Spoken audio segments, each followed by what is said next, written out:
everyone? My name is Jamon McKinney, or you can, of course, just call me Juice because that is my nickname. Welcome, everyone, to the Juice Alert, the latest edition of the show right here. If you have not subscribed to the Juice Alert already, be sure to do that right about now. You will not regret it. You can, of course, find the Juice Alert on YouTube as well as podcasting platforms. That includes Spotify, Apple Podcasts, Google Podcasts, all that great stuff. If you're watching the show on YouTube, be sure to drop this episode a like if you enjoy. And also, if you're feeling kind and you listen on podcasting platforms, be sure to leave me a good rating and review on podcasting platforms. Like I said, those things definitely help me out right here on the show. A little bit of a new setup today for the show, a whole new setting, as I have moved into my officially new apartment here in Toledo, Ohio. I, of course, go to the University of Toledo. I'm actually rocking a hoodie right here representing my university right here. So go Rockets, go University of Toledo. But yeah, I've moved into my new apartment. My junior year of college has gotten off to a pretty fast-paced start, I would say. I'm still adjusting to my new apartment, kind of moving in and things like that. The first week has been a little hectic, but I'm here with you guys today and reacting with you guys, giving you guys, of course, my great opinions and my strong opinions, really, on sports. And, well, people, the NFL season is pretty much upon us. We are officially here in week number 1. It is the first official week of the NFL season for the 2021 NFL season. And today, I'm pulling out all the stops. I'm bringing you guys my official record predictions for all 32 NFL teams in the NFL. I'll go division by division, conference by conference. I will give my official playoff picks and my Super Bowl 56 prediction. You guys can hold me to these predictions.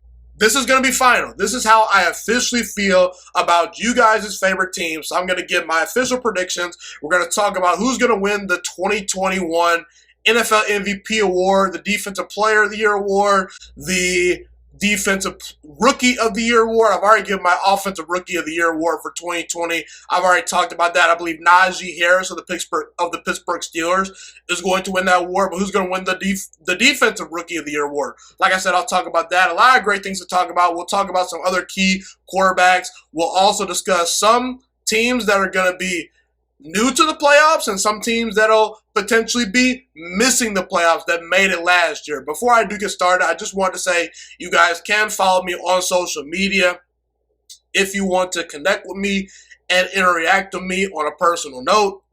You can do that. Just follow me on social media. Links to all of my social media accounts are in the description of this episode.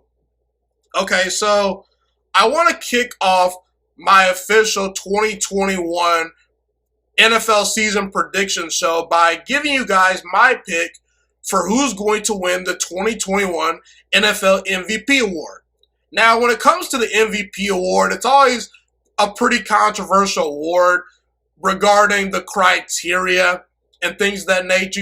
Who's the most valuable player, who's having the best season. Here's how I look at the MVP award, and here's how things really truly shake out regarding the MVP award in sports, particularly football. First of all, you have to have a great season.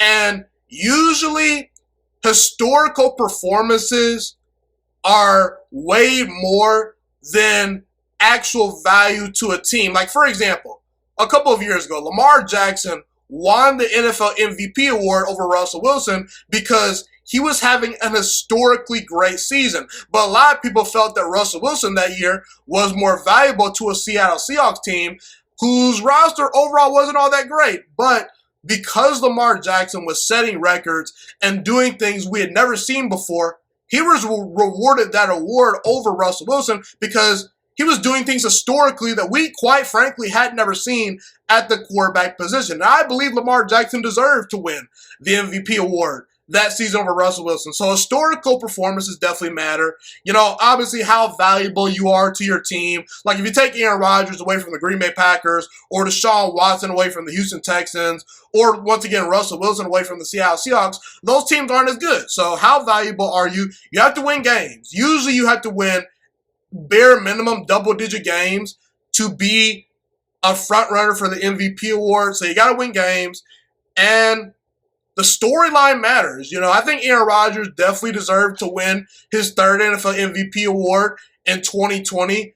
But a big reason why Aaron Rodgers, you know, kind of had the momentum towards that award was because a lot of people felt that Aaron Rodgers was kind of washed up and kind of done heading into the 2020 season. I was not one of those people, but you had experts out there saying, oh, Aaron Rodgers, you know, his best days are past him. The Packers drafted Jordan Love in the first round for a reason. And Aaron Rodgers, he goes out there and balls. So with all that being said, taking all those things into account, I believe the 2021 NFL MVP race is going to come down to two guys, Justin Herbert and Matthew Stafford. And while I do think Justin Herbert has a real shot to win a regular season MVP one day before his career is over, and not just one regular season MVP. I think Justin Herbert's legit. He has a chance to win multiple MVPs if he puts his mind to it and if he continues to stay healthy and play well. But I think the Chargers will be pretty good this year, but I don't think they'll win as many games as the Rams this year in 2021 because I think the Rams are a better team. And so as a result, I have Matthew Stafford winning the 2021 NFL MVP award. I think that Matthew Stafford is going to put up really, really good numbers, okay? I really do believe that he has a great support system around him. You know, he finally has a great head coach in Sean McVay by his side. He has a great offensive line, a great run game, star wide receivers to throw to. He has a defense he can rely on to where he's not going to have to win shootouts every single game. And Matthew Stafford is joining an LA Rams team that a couple of years ago went to a Super Bowl led by Jared Goff. And Jared Goff's a good quarterback, but Matthew Stafford is an upgrade over Jared Goff. Okay, there's a reason why Sean McVay made that trade. And last year, the Rams were a 10-win team to make the playoffs, and they're legit. And I believe the Rams are going to win anywhere from 10 to 12 games this year. I think that there will be a fun storyline. You know, a lot of people, aren't particularly familiar with Matthew Stafford, you know, because he was playing in Detroit the past couple of years, flying under the radar on some really bad teams. But now Matthew Stafford is finally in the spotlight. Okay, he's going to be on a lot of primetime games. The Rams are going to be playing the 49ers, the Seahawks, the Packers, the Ravens. He's going to get a lot of national media attention because the Rams, they're a really good team. They're going to be on television a lot. They're fun to watch. And I think that storyline is going to kind of, you know, build some momentum for Matthew Stafford.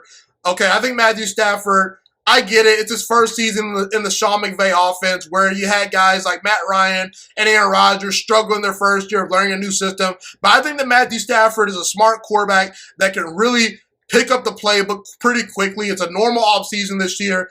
I think that the Rams are going to eventually win the Super Bowl with Matthew Stafford. Probably not in 2021, 2022, but in the next 5 years, if you were to say, are the Rams going to win a Super Bowl with Matthew Stafford? I'm going to take the yes. I believe so. So I think that this year, Matthew Stafford is really going to solidify himself as one of the top quarterbacks in football. I think that he's been really good the past couple of years, but now he officially has a great support system around him, a really good team, and I think that we're going to really see the best version of Matthew Stafford in 2021. I believe Matthew Stafford is going to win the 2021 NFL MVP award. Okay, so the 2021 NFL season is officially upon us, and I want to give some of my NFC division predictions right here, right now. So I'm going to start off with the NFC conference, and I'm going to go with the NFC North as the first division I break down. So when it comes to the NFC North, I have the Green Bay Packers in 2021 winning the NFC North for the third straight year. I believe the Green Bay Packers are going to go 11-6. They'll win the division. I have the Minnesota Vikings actually finishing as a wild card team. I have them finishing second place in that division with a 10-7 record. Okay, and I think the Chicago Bears, they're going to be an 8-win team. I think that they're kind of an average roster. They'll finish third in this division. They'll go 8-9 in a 17-game season. And the Detroit Lions, I believe they're still rebuilding. They'll go 4-13 in 2021. So let's unpack all these things. Let's start off with Green Bay. I think Green Bay is the obvious winner of this division. Obviously, Aaron Rodgers, he's amazing. He's still an elite quarterback, the most talented quarterback the NFL has ever seen, in my opinion. I think that he's going to have another MVP caliber season. And he's in his third year under Coach Matt LaFleur. So he's going to be even more comfortable in that system. You know, the chemistry is there with his wide receivers. He has a real run game with Aaron Jones, A.J. Dillon, and the Packers also drafted a running back out of Mississippi State this past year. I believe his name is Kalen Hill. Someone correct me if I'm wrong, but I believe it's Kalen Hill. Yeah, so Aaron Rodgers, he has good running backs that will take the pressure off of him. Green Bay has the ability to be a balanced football team once again. He also has really good wide receivers, and the wide receiver core this year is much improved over the past couple of seasons. From when we looked at the Packers receiver core a couple of years ago, we said, man, where are the other playmakers outside of Devontae Adams? Obviously, you used to have Devontae Adams on the roster, but you also have a guy like Randall Cobb that Aaron Rodgers is familiar with. You drafted Amari Rodgers out of Clemson, a speedy wide receiver that can quickly get open, beat man coverage. He'll be another great target for Aaron Rodgers. You still have Marquez Valdes-Scantling, who showed some promise at the end of the year. He's getting better and better.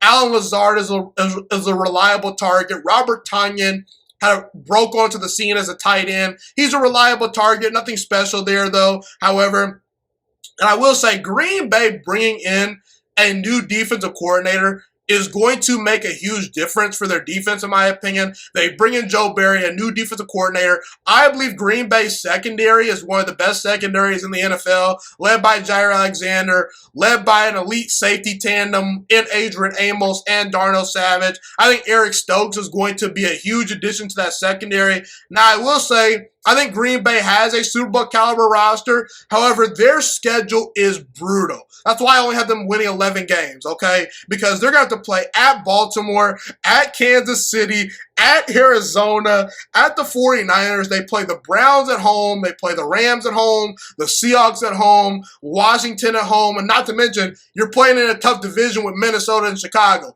two real rosters. So I think Green Bay doesn't have a realistic shot to get the 1 seed this year in the NFC. They'll have to win multiple playoff games to make a Super Bowl run, but I do believe they're capable of doing it. I have them winning the division. I think Minnesota's a playoff team this year. I really do.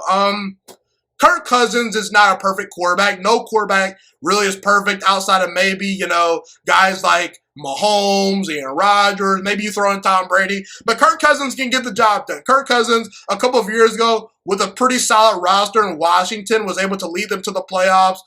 Kirk Cousins actually had a pretty solid year last year. Really, the defense is what was holding Minnesota back. I think Kirk Cousins is capable if you put a good roster around him. A couple of years ago, Kirk Cousins won a playoff game on the road and outplayed Drew Brees in the Superdome. So he's capable if you put a good roster around him. Minnesota has a great run game led by Dalvin Cook. They have star wide receivers. Justin Jefferson's a real player.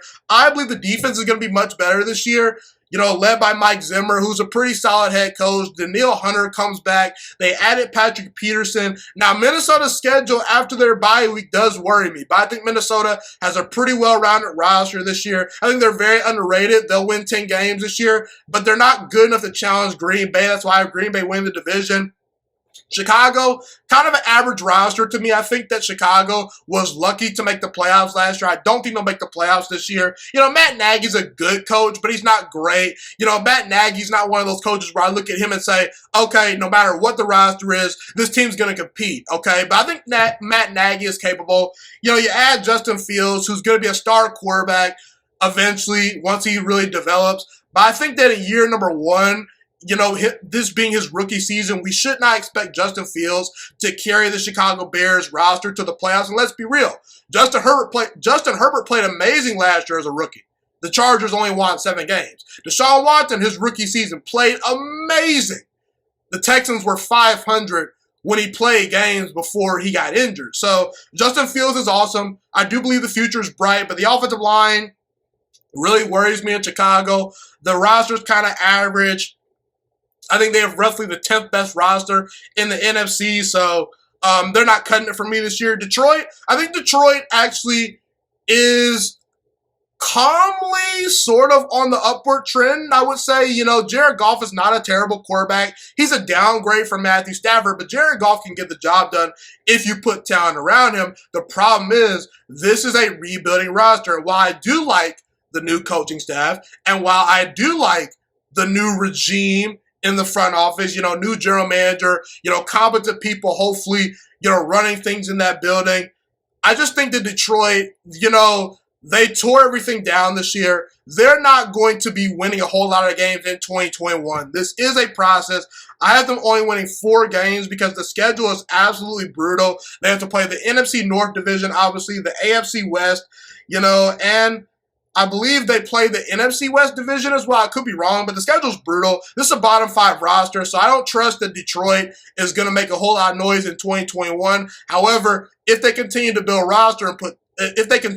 this roster and actually put talent around Jared Goff, and Dan Campbell is a hit as a head coach, Detroit might have a bright future. But I believe Green Bay wins the NFC North in 2021. Let's move on to the NFC East. Who is going to win the NFC East in 2021? This might surprise some people. I have the New York Giants winning the NFC East division. I believe the Giants are going to go 10-7 this year. I actually have Dallas as a 10-7 team as well. I have Washington, who is a playoff team in 2020. I have Washington finishing third in the division with a 9-8 record, and I believe the Philadelphia Eagles will come in last place with a 6-11 record in a 17-game season. So let's start with the Giants. I'm higher on the Giants than most people out there. This was a team last year that improved tremendously under head coach Joe Judge, and not to mention they could have won the division last season had Philadelphia beaten Washington in Week 17. Okay, but that obviously didn't happen. But I believe the Giants are going to be a playoff team, mainly for 3 reasons. They had a great offseason where they added talent to the offense to help out their young quarterback, Daniel Jones. Okay, and not to mention, I believe in Joe Judge, and I believe in that defense. Okay, and not to mention, the Giants, because they finished in second place in the NFC East last year, they get a second-place schedule. Whereas a team like Washington that finished first in the division, they get a first-place schedule. So I think the Giants will feast off of a second-place schedule. You have Saquon Barkley coming back this year, who is an elite running back when he's on the field and healthy. I think he's going to have a monstrous season. You added Kenny Golladay to that wide receiver core. The Giants desperately needed a number 1 wide receiver. And Kenny Golladay is definitely going to provide the Giants with very high-quality wide receiver play. You obviously have Darius Slayton. Kadarius Toney's a player to watch for that you drafted in the first round. He's a wide receiver that's pretty dynamic. Evan Ingram, Sterling Shepard are pretty good. Like, Daniel Jones has weapons to throw to. There are no more excuses for Daniel Jones. And look, I'm not the biggest Daniel Jones fan. I don't think that he's proven to be a franchise quarterback, at least up to this point. I think Daniel Jones is not all that great, but like I said, all Daniel Jones has to do is manage the game and not make mistakes. I think in his 3rd season, he'll be pretty steady, because he has the weapons to throw to. Saquon Barkley comes back, and when Saquon Barkley has been in the lineup, Daniel Jones' touchdown to interception ratio is not great, but it's good. So when Saquon Barkley has played, and when Daniel Jones has had time to throw, and things like that, he's been decent. He's been okay. So I think that he'll do just enough to get the job done. I think the Giants' offensive line is going to be better than most people realize. They have some good young players I like, and that defense improved tremendously last year.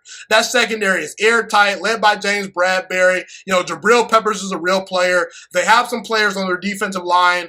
I think that the Giants will surprise a lot of people and win the division in 2021 in the NFC East. I think Dallas is going to be a 10-win team this year. I have the Giants only getting the tiebreaker over the Cowboys this year due to head-to-head matchups and things like that.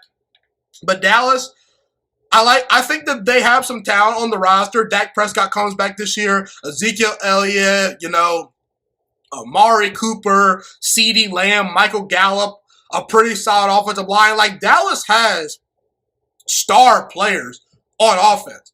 But the biggest question for Dallas is, can Mike McCarthy get the most out of the talent on the roster? And also, how improved is Dallas's defense going to be? I don't trust Mike McCarthy, and I don't trust that defense. So as a result, I think the Giants are the most complete team in this division. I have them finishing ahead of the Cowboys this year in 2021. And Washington, if Washington had a top 15-ish quarterback, they could easily win anywhere from 10 to 13 games because this roster is loaded. I think this defense is going to be the best defense in the NFL. However, I have serious questions at the quarterback position. We don't know what Taylor Heineke is if he gets playing time this year. Ryan Fitzpatrick is going to start week 1, and history shows that Ryan Fitzpatrick will have his moments, as a starting quarterback, but he'll also play really, really bad at times. So I don't think that Ryan Fitzpatrick is consistent enough to get through a 17-game season. I think Washington has weapons for him to throw to and things like that, but I just don't trust Ryan Fitzpatrick and their quarterback situation. But I think Washington deserves the benefit of the doubt to have a winning season because of Ron Rivera being their head coach, because of that defense. And also, Washington is going to have to show me they can handle expectations. Because last year, a big reason why I picked them to win 7 games, they won 7 games, was because they flew under the radar. But now, we're going to see if Washington is legit because they have to play the Chargers, they have to play at the Buffalo Bills, they play the Saints, they play the Chiefs, they play the Packers, they play at the Denver Broncos, they'll face Tom Brady and the Tampa Bay Buccaneers, a Super Bowl caliber team, they'll face the Seahawks, not to mention you play the Giants and the Cowboys. That schedule is rough, so we'll see what Washington does, but I have them winning 9 games. The Philadelphia Eagles. I think the Philadelphia Eagles are definitely in a rebuilding stage. However, I do think Jalen Hurts is better than people realize. I think Jalen Hurts has a chance to be a franchise quarterback, so I think he'll provide them with decent quarterback play. I think Devontae Smith is a real player. Philadelphia's wide receiver core has some young players that I actually like, but it's all about if Nick Sirianni can get the most out of that talent. But I will say this is a bottom 5 roster from a talent perspective. Now, I will say I have Philadelphia winning 6 games because I do think their offensive line, when healthy, is an above-average unit. And I do believe their defensive line, when healthy, is an above-average unit. So I think that, honestly, Philadelphia, they have a better roster than people realize, but this is still a rebuilding team. They will finish last in the division in 2021. Okay, let's move on to the NFC West. Who is going to win the NFC West in 2021? This is the toughest division in all football, at least in my opinion. And it should be in your opinion as well. But that's a story for another day. I have the 49ers winning the NFC West division in 2021. So here's how I have things shaping out in the NFC West. I believe San Francisco wins the division with a 12-5 record. I believe the LA Rams will finish second as a wild card team. They'll be a wild card team with an 11-6 record. I actually have the Arizona Cardinals making the playoffs as well. They're going to finish 10-7 in 2021. And yes, I actually have the Seattle Seahawks missing the playoffs in 2021. They'll finish with a record of 9-8. So let's start with the 49ers. Last year in 2020, the 49ers were coming off a Super Bowl loss to the Kansas City Chiefs, and they had high expectations. They did not live up to those expectations, but why was that the case? It was mainly because of injuries, okay? This team had injuries to the offensive line, to their wide receiver core, the defense. Like, they were the most injury-riddled team in the NFL in 2020, but they still found a way to win 6 games, and they actually swept the LA Rams. They beat the LA Rams both times, and they were an injury-riddled team last year. So now, assuming San Francisco doesn't have such bad luck regarding the injury bug this year, I think San Francisco is locked and loaded. I think Jimmy Garoppolo has his flaws. I do believe the 49ers made the right decision in choosing to draft Trey Lance to be their quarterback of the future over Jimmy Garoppolo. But we saw Jimmy Garoppolo, in 2019 when he played all 16 games.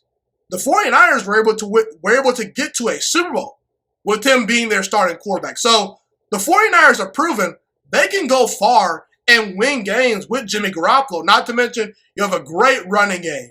You have star wide receivers, a great tight end in George Kittle. Now, that wide receiver depth chart worries me because outside of Brandon Ayuk and Deebo Samuel, there isn't a whole lot of other great wide receivers on that team, and the 49ers really lack depth at that position. But if they stay healthy, I think they're good for about 12 wins. Okay, this defensive line is absolutely loaded with talent. The secondary is kind of questionable, but I do think that the 49ers will find a way to get the most out of the talent on that roster. And they have a pretty favorable schedule. They have to play at Detroit. They play the Philadelphia Eagles. Those are the first two games to start the year. They get Green Bay at home to start the year. They get Seattle at home to start the year in week number 4, I believe. They play at the Jacksonville Jaguars, who are rebuilding. They play the Bengals, and they play the Texans. So the 49ers have a favorable schedule. They'll win the division. The Rams, I think the Rams are a really talented team.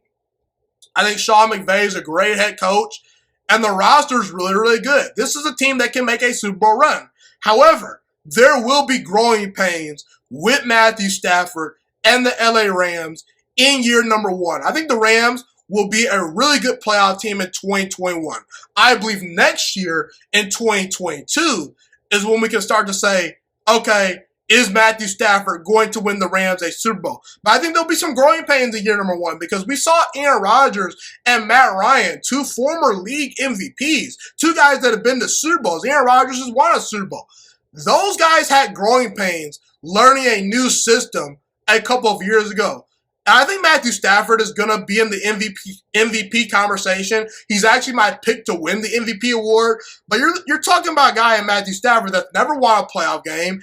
And this is a tough division. And there will be some growing pains with Matthew Stafford and the Rams, putting all the parts together, him learning a new system. So I think the Rams are a good team, but not quite as good as people think they are, and I think that their lack of depth could hurt them because they're a top-heavy roster, and they had some key losses on defense, but I still think the Rams will be a playoff team. The Arizona Cardinals. I have the Arizona Cardinals being a playoff team in 2021. I do firmly believe Arizona is going to make the playoffs this year. They'll be a 10-win team. Last year, through the first 10 games of the season, we looked at the Arizona Cardinals and we said, man, this team is improving. This team looks like a playoff team, and the wheels eventually fell off. But I think a lot of people were a year too early, including myself, on the Cardinals last year, to the point where the Cardinals were a little overhyped last year, but this year, they're flying under the radar, very similar to the Cleveland Browns, where Cleveland and Baker Mayfield's second year, everyone had high expectations. We said this roster is amazing. They're going to win a bunch of games. They didn't make the playoffs. This year, I think Kyler Murray will take another leap in year number 3. Under Cliff Kingsbury, I believe Kyler Murray has really good weapons to throw to. You have DeAndre Hopkins. The Cardinals added A.J. Green. They drafted Rondale Moore. They added Rodney Hudson, who's a really good player on the offensive line. James Conner's a solid running back.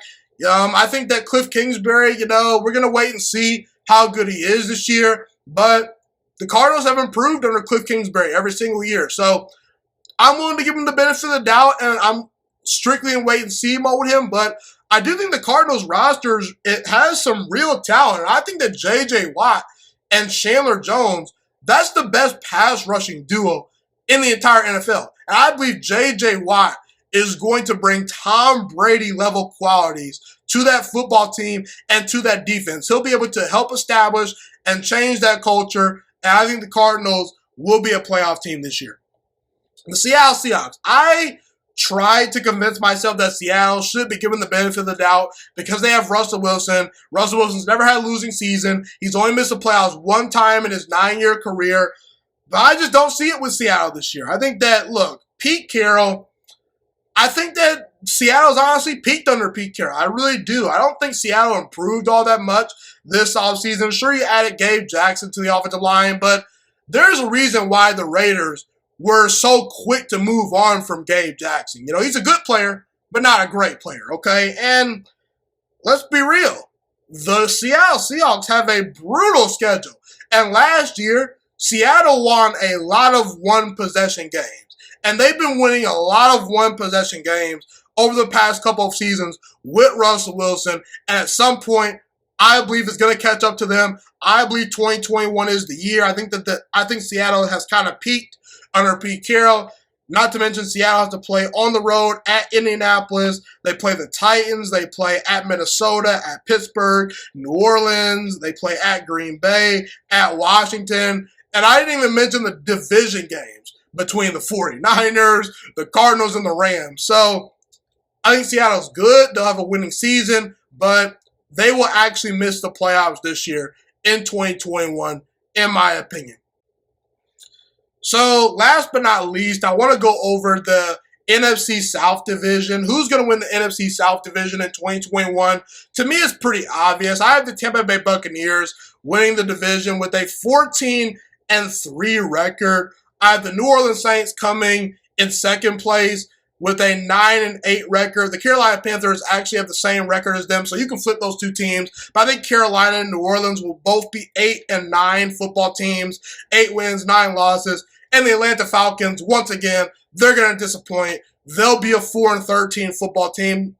In my opinion, the Tampa Bay Buccaneers are locks to win the division in 2021. There's absolutely no weaknesses on this roster. This team is coming off a Super Bowl 55 victory. They're the defending Super Bowl champions.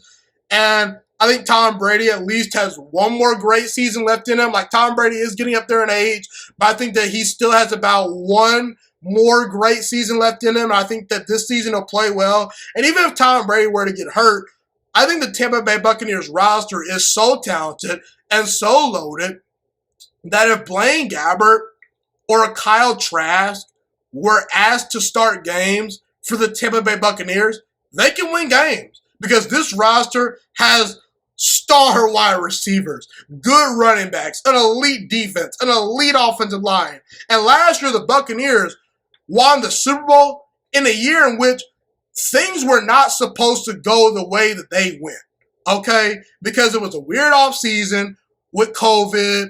You know, Tom Brady's learning a whole new system, whole new team, a lot of moving parts. Antonio Brown gets added midway through the season. How's it going to look? And that team still found a way to steamroll their way through the NFC and win the Super Bowl in convincing fashion. Tampa Bay, they're going to roll over this week schedule. They should be amongst the Super Bowl favorites once again, no doubt about it. The Saints, I don't have the Saints making the playoffs this year. You know, they are going to definitely miss Drew Brees because Drew Brees, he provided consistency, great leadership, accuracy, great people skills. Like, Drew Brees is an all-time great quarterback. We cannot state that enough. He's an all-time great. A former Super Bowl MVP. And we've seen it in the past. When Hall of Fame quarterbacks leave a team, that team tends to struggle. The Denver Broncos, when John Elway left them, for a while, they struggled. Peyton Manning, when he left the Denver Broncos struggled at times. The Colts, they weren't very good when Peyton Manning didn't play games for them until they got Andrew Luck, you know. Even Tom Brady left the Patriots this past year. The Patriots had their first losing season in I don't know how long. Okay, and look, I do think Jameis Winston has talent. I get it. Jameis Winston's been learning under Sean Payton. He learned under Drew Brees. He's going to know the system because he's in his second year in the system. Jameis has all the talent in the world. I get it. But I'm just not a big-time believer. And I think that Jameis Winston's way too mistake-prone. I think that, you know, I'm just not feeling it. I don't think Jameis Winston, at least in year number 1, I don't think Jameis Winston is going to do enough in year 1 with Sean Payton to get the Saints to the playoffs. And I think the situation Jameis Winston is walking into is a pretty overrated situation. You know, Marquez Callaway, he's a solid player, but he's unproven. You know, Traquan Smith, really? You know, he's good, but is he great? You know, the Saints are going to be without Michael Thomas once again for an extended period of time. They lost Jared Cook. They lost Emmanuel Sanders, Sheldon Rankins, Janoris Jenkins, Trey Hendrickson. Those guys are no longer playing on the defense. So I think New Orleans has talent, but I don't think Jameis Winston is going to be able to overcome some of the key losses the Saints had in this offseason. I don't think the Saints had a great offseason as far as improving the team. I think they're an Alvin Kamara injury away from being a team that is really not that good, and I'm not feeling the Saints this year. The Carolina Panthers, I think they're underrated this year. I really do. In a weird way, Sam Darnold might be an upgrade over Teddy Bridgewater. And look, I'm not the biggest Sam Darnold fan, but this is the first time in Sam Darnold's young NFL career where he's going to be put in a legitimate position to succeed. Because with the New York Jets, he had a bad coaching staff, a bad offensive line, not many weapons to throw to, a bad defense. The culture wasn't all that great. Now in Carolina, he has star wide receivers. He has a great running back in Christian McCaffrey. And I think the Carolina Panthers defense has a lot of good players. Jeremy Chin, Brian Burns, Derek Brown, J.C. Horn, first-round pick out of South Carolina. I think he's a real player. The offensive line does worry me for the Carolina Panthers, and Sam Darnold is a mistake-prone quarterback. But like I mentioned earlier, I think Sam Darnold in a weird way could be an upgrade over Teddy Bridgewater because Sam Darnold is going to push the ball down the field. He's going to make plays. Okay, he's a playmaker. He's going to make mistakes, but he'll also make a lot of plays. Whereas Teddy Bridgewater, he's not going to win you games, but he also was going to lose you games. He was a game manager, so I think that the big plays will be there for Carolina. They'll be improved, and we'll see what the future holds for Sam Darnold. I think the Atlanta Falcons are going to be a bad football team once again. I tried to find a situation where I could pencil the Falcons in for more wins, but their schedule is brutal. They play the Saints twice, obviously. They play Washington. They play the Giants on the road, the Dolphins on the road, the Cowboys on the road, the Patriots. They play against the 49ers on the road, the Buffalo Bills. Like, their schedule's brutal, and the defense is not very good once again. And once again, the Atlanta Falcons are going to ask Matt Ryan and those group of wide receivers to outscore people. And you just can't ask Matt Ryan at this stage in his career to carry a football team. He's never been a quarterback that is capable of carrying a football team. So, look, they have a new head coach. We'll see what Arthur Smith does, but I'm not confident that the Falcons will be very good in 2021. Okay, everyone, I'm going to take a short break. When I return, I will give my official AFC division predictions. We'll go over the AFC North, AFC South, AFC East, AFC West, all that great stuff. I'll break down the divisions. Don't go anywhere, people. This is Jamon McKinney, and you are tuned into The Juice Alert.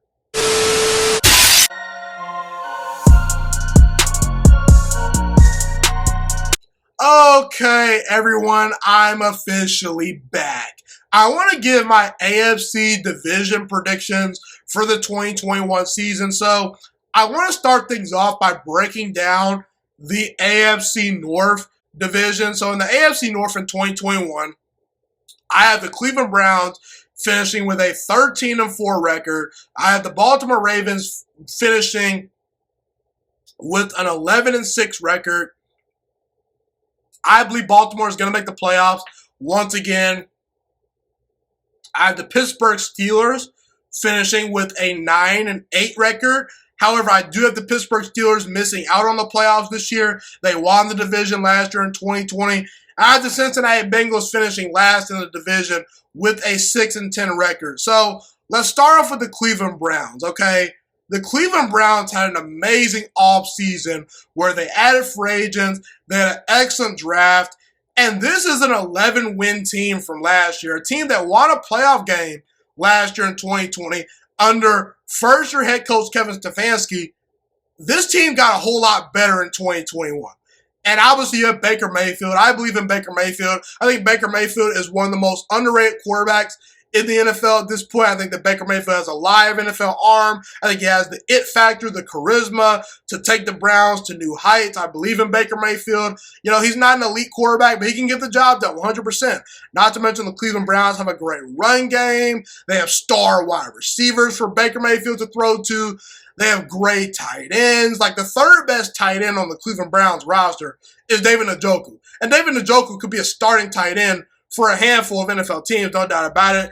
And here's where I think Cleveland improved the most. I think Cleveland is going to have an elite defense in 2021. Okay, and spoiler alert, I think Myles Garrett is going to win Defensive Player of the Year in 2021. I think he's really, really good. The defensive line is loaded with talent, led by Myles Garrett, Jadeveon Clowney, Malik Jackson. They have depth behind those guys, and not to mention the secondary is much improved. They added to their safety group by getting John Johnson. They added Greg Newsome in the draft, a cornerback out of Northwestern. Denzel Ward is a real player. Like, Cleveland's defense is going to be really, really good. They also added Jeremiah Owusu-Koramoah, a linebacker that's a playmaker out of Notre Dame. I think Cleveland has a loaded roster. I won't be surprised if the Cleveland Browns win the Super Bowl this year in 2021. And also, Kevin Stefanski is a pretty good head coach. He'll be able to put all that talent together. The Baltimore Ravens. Now, the Baltimore Ravens have been suffering from a couple of injuries recently. You know, they lost, I believe, J.K. Dobbins for the entire season, their star running back. They lost Justice Hill as well, another guy that was going to potentially get some carries because J.K. Dobbins got hurt. They just recently signed Le'Veon Bell, so I do think the run game with Gus Edwards and Le'Veon Bell will be pretty solid behind a pretty decent offensive line. You know, Lamar Jackson's a great quarterback, and this is an organization that I give the benefit of the doubt to, okay? The Ravens are a well-oiled machine. They have a great quarterback in Lamar Jackson, a great head coach in John Harbaugh. They actually did a pretty good job of improving the wide receiver core. That wide receiver core is dealing with some injuries, but I think that if Baltimore gets healthy by the end of the season, this is a team that potentially could surprise some people in the playoffs. You know, the defense is loaded with talent. Baltimore was a playoff team last year. Lamar Jackson continues to win a bunch of games. I think Baltimore is going to be a playoff team once again in 2021. The Pittsburgh Steelers. You know, here's the thing. I gave the Pittsburgh Steelers the benefit of the doubt of having a winning season in 2021 because I think Mike Tomlin is an amazing head coach. And this defense has some real players. You know, Devin Bush, Micah Fitzpatrick, TJ Watt. You know, this defense did lose some players, but they're still pretty good, you know. And I think Ben Roethlisberger, if you put great talent around him, he's still capable of winning playoff games and potentially winning a Super Bowl. We saw Peyton Manning, who was horrible a couple of years ago, win a Super Bowl. But here's the thing. Look, I gave the Steelers the benefit of the doubt because they're a well-run organization, but I don't have them making the playoffs. I understand they won 12 games last year, but this offensive line really concerns me. They're going to have 4 new starters. It's a lot of moving parts on the offensive line, and Ben Roethlisberger is aging. And we saw Ben Roethlisberger last year at the end of the season, the final six games, he was not very good in about 5 of them, okay? He had a great game versus the Colts, but we saw signs of Big Ben potentially declining, okay? So I don't know how great Ben Roethlisberger is going to be as the season wears on, especially now that we're playing a 17-game season. Not to mention the Steelers also lost Mike Hilton, Steven Nelson, Bud Dupree. Their schedule's brutal. I think that Baltimore and Cleveland just have better rosters and better quarterbacks and pretty competent coaching staffs as well. So Pittsburgh will miss the playoffs. The Cincinnati Bengals.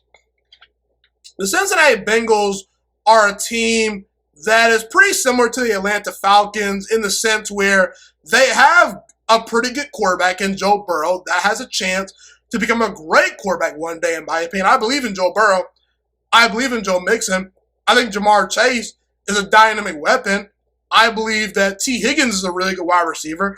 I believe Tyler Boyd's underrated. Like, Cincinnati has weapons and the offense to put up some points. The problem is Cincinnati's offensive line and defensive line and their linebacker unit, it's amongst one of the worst in the NFL. Okay, so Cincinnati's really going to have to improve that defense, improve their offensive line before I really start taking them seriously. Zach Taylor is an unproven head coach that, quite frankly, I'm not sure if I'm sold on him. So we'll see if he can put all the pieces to the puzzle together, but that's how I feel about the Cincinnati Bengals in 2021. They'll win 6 games because they can score some points, but they're not a playoff threat. Moving on to the AFC West division. Okay, in 2021, who wins the division? No surprise here. I have the Kansas City Chiefs winning the division with a 13-4 record. I actually have the Los Angeles Chargers finishing second in the division with a 10-7 record. I believe the Chargers will be a playoff team in 2021. I have the Denver Broncos finishing third with an 8-9 record. The Raiders finishing last with a 5-12 record. I think Kansas City has a chance to get back to the Super Bowl once again for a third straight season. Obviously, Patrick Mahomes is elite. Andy Reid is elite. The weapons are elite. They do have playmakers on defense. And this is a Super Bowl caliber team that got better in the offseason by retooling their offensive line. Kansas City, barring injuries, they'll win at worst 10 games, but I have them at 13 wins because I think this roster is absolutely loaded. Okay, the Chargers are a very interesting team. I believe they're underrated, and I believe they will be a playoff team. I'm a believer in Brandon Staley. I think Brandon Staley has a chance to become one of the best young head coaches in all of football one day. The Chargers made sure to improve the offensive line because the offensive line was pretty bad last year. Justin Herbert is a superstar quarterback, and he was great behind a terrible offensive line. Now you put a competent offensive line in front of Justin Herbert. I mean, I think that he's going to have another great season. Not to mention the Chargers have some playmakers on defense. Derwin James does come back. And we've seen over the years, when Derwin James is healthy, the Chargers defense is an above average unit. When Derwin James doesn't play, the Chargers defense falls off a cliff. So Derwin James is a playmaker. If he stays healthy, that defense is going to be pretty good. You have Jerry Tillery at defensive tackle. You have Joey Bosa on the defensive line. Kenneth Murray's a real player. Nasir Adderley and Asante Samuel Jr. are two playmakers in the secondary that I like. I think the Chargers are pretty underrated, and they'll make the playoffs in 2021. The Broncos. I believe the Broncos will be improved. I have them going from 5 wins in 2020 to 8 wins in 2021. Now, here's the thing. When it comes to Teddy Bridgewater is not going to win. He's not going to win you games, but he's also not going to lose you games. He's a game manager, okay? And while I like that aspect of him where he's not going to turn the football over, he'll make the smart plays, he'll get the ball to his playmakers and allow them to make plays, he throws an accurate football, he makes good decisions, like I said. The problem is he's not much of a playmaker. And if you're down early or you need to put up a bunch of points on the board or outscore Justin Herbert or Patrick Mahomes, I don't think he's capable of going toe-to-toe with those guys. So while I do think Teddy Bridgewater is solid, he's not much of a playmaker. I'm not a believer in Vic Fangio as a head coach, nor should you be. I don't know why everyone thinks, oh, Vic Fangio is amazing. No, he's not. Vic Fangio is a bottom 5 head coach in the NFL right now. He's unproven. But maybe he could prove me wrong. But this roster is loaded, with great talent on offense, great talent on defense. If they had Aaron Rodgers or another great quarterback, this would be a Super Bowl caliber team. But because they have Teddy Bridgewater and Drew Lock on the roster, there is limitations. The Raiders, honestly, I don't know what to say. The Raiders, I feel like John Gruden is outdated. I think that at this point, he's overrated as a head coach. I'm just not feeling the Raiders. The defense still stinks. And the Raiders are going to have to play like the Atlanta Falcons. They're going to have to outscore people to win football games. And the Raiders suddenly out of nowhere just got rid of all their talent on the offensive line this past year. For no reason. I don't know why. But the offensive line is gone. The schedule is hard. Derek Carr is a good quarterback, but he's not great. Josh Jacobs and Kenyon Drake are good players. They have some weapons for Derek Carr to throw to. But the Raiders, their schedule is very hard, and they're just not a good football team, and I don't believe in John Gruden. So that's how I feel. Let's start by talking about the AFC East division right here in 2021. Who wins this division? I'm going to give the Buffalo Bills the benefit of the doubt. I have the Buffalo Bills winning the AFC East in 2021. I believe the Buffalo Bills will finish with an 11-6 record in 2021. I believe the New England Patriots will finish with a 10-7 record in 2021. I believe the Miami Dolphins will also finish with a 10-7 record in 2021. I have the New York Jets finishing in last place with a 5-12 record in 2021. Now, I'm going to give the Patriots the edge over the Dolphins due to head-to-head matchups and the schedule and things like that. I believe the Patriots and the Bills will be the two playoff teams that come out of this division. I have Miami missing out on the playoffs. I'll get to my reasoning as to why in a little bit, but I have the Patriots making the playoffs as a wild card. I have the Bills winning the division, however, okay? The Buffalo Bills are coming off an AFC Championship game appearance from last year, and I think that I have to give them the benefit of the doubt because they have an incredibly talented roster. They have a great head coach in Sean McDermott. Josh Allen took a huge leap forward last year. Look, I think Josh Allen is a little bit overrated at this point just because people are starting to put him in the category with Aaron Rodgers, Patrick Mahomes, Deshaun Watson, where he only had one great season. This was the first time in his NFL career where he's been great. So I think Josh Allen is a little overhyped, but he's an incredibly talented quarterback. He's a hard worker. I think he's going to have another solid season. Stephon Diggs, real player at wide receiver. You add Emmanuel Sanders. You still have Cole Beasley and Gabriel Davis. You have a solid tight end core. The run game is average. The defense is not great, but it's good. They have some real players. Jordan Poyer, Micah Hyde. They have some players on the defensive line. I think Buffalo's top of the line talent is better than the Patriots' top of the line talent. So I have them winning the division. I think Buffalo just has a more dynamic roster. But I think Buffalo, they're an 11-6 football team. They do have to play a tough schedule. I do worry about the run game and the defense a little bit, but I think Buffalo is an incredibly talented team that will win 11 games. The Patriots, I have them making it back to the playoffs. I believe in Bill Belichick still to this day, and I believe Bill Belichick is super duper motivated. After having a losing season last year, I believe you have to give the Patriots the benefit of the doubt. I actually believe in Mac Jones. I was pretty high on Mac Jones when he was coming out of Alabama. I wasn't one of those guys that felt he should be drafted over Justin Fields or Trey Lance or, Trevor Lawrence. But I think that Mac Jones has a chance to become a good franchise quarterback. He's an accurate passer, makes good decisions, sort of has a little bit of an it factor. I like Mac Jones. And the offensive line is pretty good. They added Trent Brown. He has good running backs to hand the ball off to. The wide receiver core isn't great, but it's improved.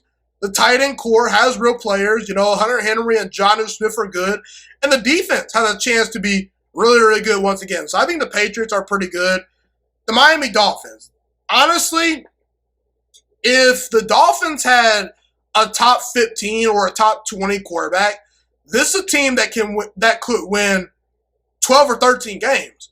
However, I think the Miami Dolphins roster has limitations because Tua Tagovailoa is their starting quarterback. And again, Tua's not a bad player. Tua's good. He's solid. But is Tua great? Is he transcendent? Is he special? I'm not so sure. I don't believe so. Okay? Now, I will say the Dolphins went big on wide receiver to help out Tua. They added Will Fuller. They have Jalen Waddle. They have Devontae Parker. Like, when Devontae Parker is your third best wide receiver, that's a pretty good wide receiver core. Not to mention, Mike Gesicki's really good. They have an elite defense. But the thing with Tua is there's this Jimmy G and Teddy Bridgewater quality to him where he's not going to win you games. He's not going to lose you games. But he's also not going to win you a whole lot of games. He's not going to win shootouts. If you're trailing by a bunch of points, I don't trust him to come back. And I'm not sure if the coaching staff truly trusts him. I know they're saying all the right things, but he was benched twice last year. And there's been Deshaun Watson rumors and a lot of things. So, look, I think the offensive line is better than people give it credit for. The defense is elite. The playmakers are elite. But they're pretty average at quarterback. And in a tough division with New England and Buffalo, I think that's the difference for the Dolphins. Tua's good, but not special, and that's the difference. The Jets. The Jets are a rebuilding team, but I expect them to be improved. Now, am I a big believer in Zach Wilson? Not really, but I will say Zach Wilson, he has a playmaking trait to him where he's going to kind of try to run around. He'll throw the ball down the field. He'll make plays at times. He'll have some high moments, but he'll also have some low moments, in my opinion. So when it comes to a guy like Zach Wilson, there will be some growing pains. There will be some ups and downs. But I do like Robert Saleh as a head coach. I think that he has a chance to become a good head coach. The Jets did improve the offensive line. They improved the wide receiver core. They improved the running back room. So we're going to see what happens with Zach Wilson. But the Jets, they'll be improved, but they're still rebuilding. Last but not least in the AFC, I want to talk about the AFC South division. So in the AFC South, I have the Tennessee Titans winning this division with a 12-5 record. I have the Colts finishing second with an 8-9 record, pardon me. That's 8 wins, 9 losses. The Jaguars come in third place with a 5-12 record. And the Houston Texans will go 1-16. I'm not a big believer in the Texans. I'll just get that out of the way. They have a horrible roster by NFL standards. The offensive line's bad. The defense is bad. The coaching staff is unproven. There probably will be no Deshaun Watson for them this year. And he was the only reason they were in games last year. And they were horrible. So if you take Deshaun Watson away, they're the worst team in all football. And this is one of the worst teams and worst rosters I've ever seen. So I don't know where the wins are going to come from. I gave the Texans 1 win because they do have some solid players in Justin Reed, in Philip Lindsay. You know, Brandon Cooks is all right, but the Texans, they're a mess. Now, I want to get back to the top. The Tennessee Titans, I'm a believer in them, okay? Are they a Super Bowl contender? Maybe, maybe not, but they're really good, okay? This is a playoff caliber football team that made the playoffs last year, has made the playoffs the last 2 years, and they just went out there and added Julio Jones. Julio Jones is still one of the 5 best wide receivers in all football. Julio Jones and A.J. Brown, they make up the best wide receiver core, or I should say the best wide receiver duo in the entire National Football League. They're dynamic. They'll make big plays. Ryan Tannehill's a good quarterback. You know, is Ryan Tannehill quite a top 10 quarterback? I wouldn't say so, but he's moving up the charts. Ryan Tannehill's a good quarterback. He can get the job done. Not to mention, you still have Derrick Henry to hand the ball off to.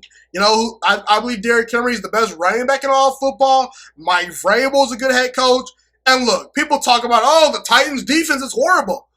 Well, the Titans' defense was horrible last year, and they still make the playoffs. And this year, I believe the defense will be better because they added Bud Dupree, they added Danico Autry, they added Janoris Jenkins, and they added Caleb Farley out of Virginia Tech, a playmaking quarterback. So I think the Tennessee Titans, they're a team that definitely could make some noise if things break their way in the playoffs. The Colts, not a big believer. Not a believer in Carson Wentz that much. You know, he really fell off the face of the earth last year in Philadelphia. I get it. He had a bad offensive line, not great weapons to throw to, and he will have a good offensive line and solid weapons in Indianapolis. He's playing for a head coach in Frank Wright that he's familiar with. But here's the thing. Last year, Phillip Rivers did not lose games for the Colts. He was a game manager for the most part that was big on third down. And while Carson Wentz, to me, from a talent perspective, is an upgrade over Phillip Rivers, from the mental standpoint, from the I know how to play quarterback standpoint, from a feel for the game standpoint, from a making the right decision standpoint, from the, playing mistake-free football standpoint, Carson Wentz grades out poorly. And while Carson Wentz will make some big plays, he'll also make some big-time mistakes. And this offseason, the Colts really did not do a whole lot to improve this roster. It's a good roster, but it's not great compared to other AFC rosters. Not to mention the Colts have a brutal schedule. I'm not a believer in the Colts this year. The Jaguars, very similar to the New York Jets in the sense that I believe they're still rebuilding. young quarterback that probably will have some growing pains in Trevor Lawrence, but there is some talent on this roster. They have some playmakers at the wide receiver position. James Robinson's a real player at the running back position. I believe in Urban Meyer. I think the Jaguars will be an improved team. They'll win about 5 games. And that's it for the AFC predictions right there as far as the divisions go.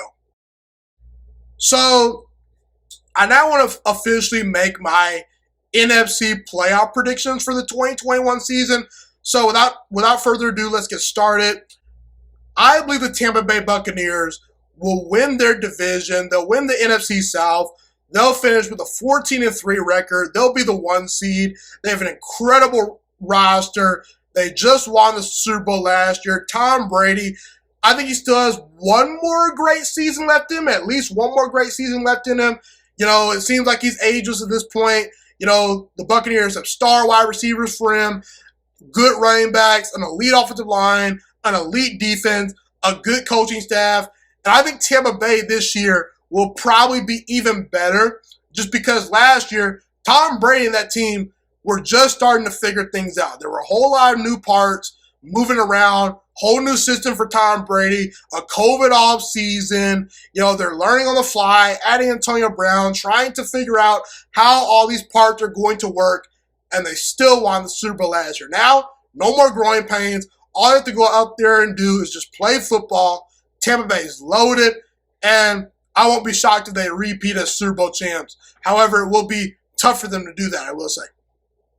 Up next, the 49ers. Like I said earlier, when it comes to Jimmy Garoppolo is not perfect, obviously, but you can win games with Jimmy Garoppolo. Or Trey Lance if you play Trey Lance. Okay, I think that the 49ers can win games with either Jimmy Garoppolo or Trey Lance because I think that they have an incredibly talented roster. The run game is really good. The wide receivers are pretty good.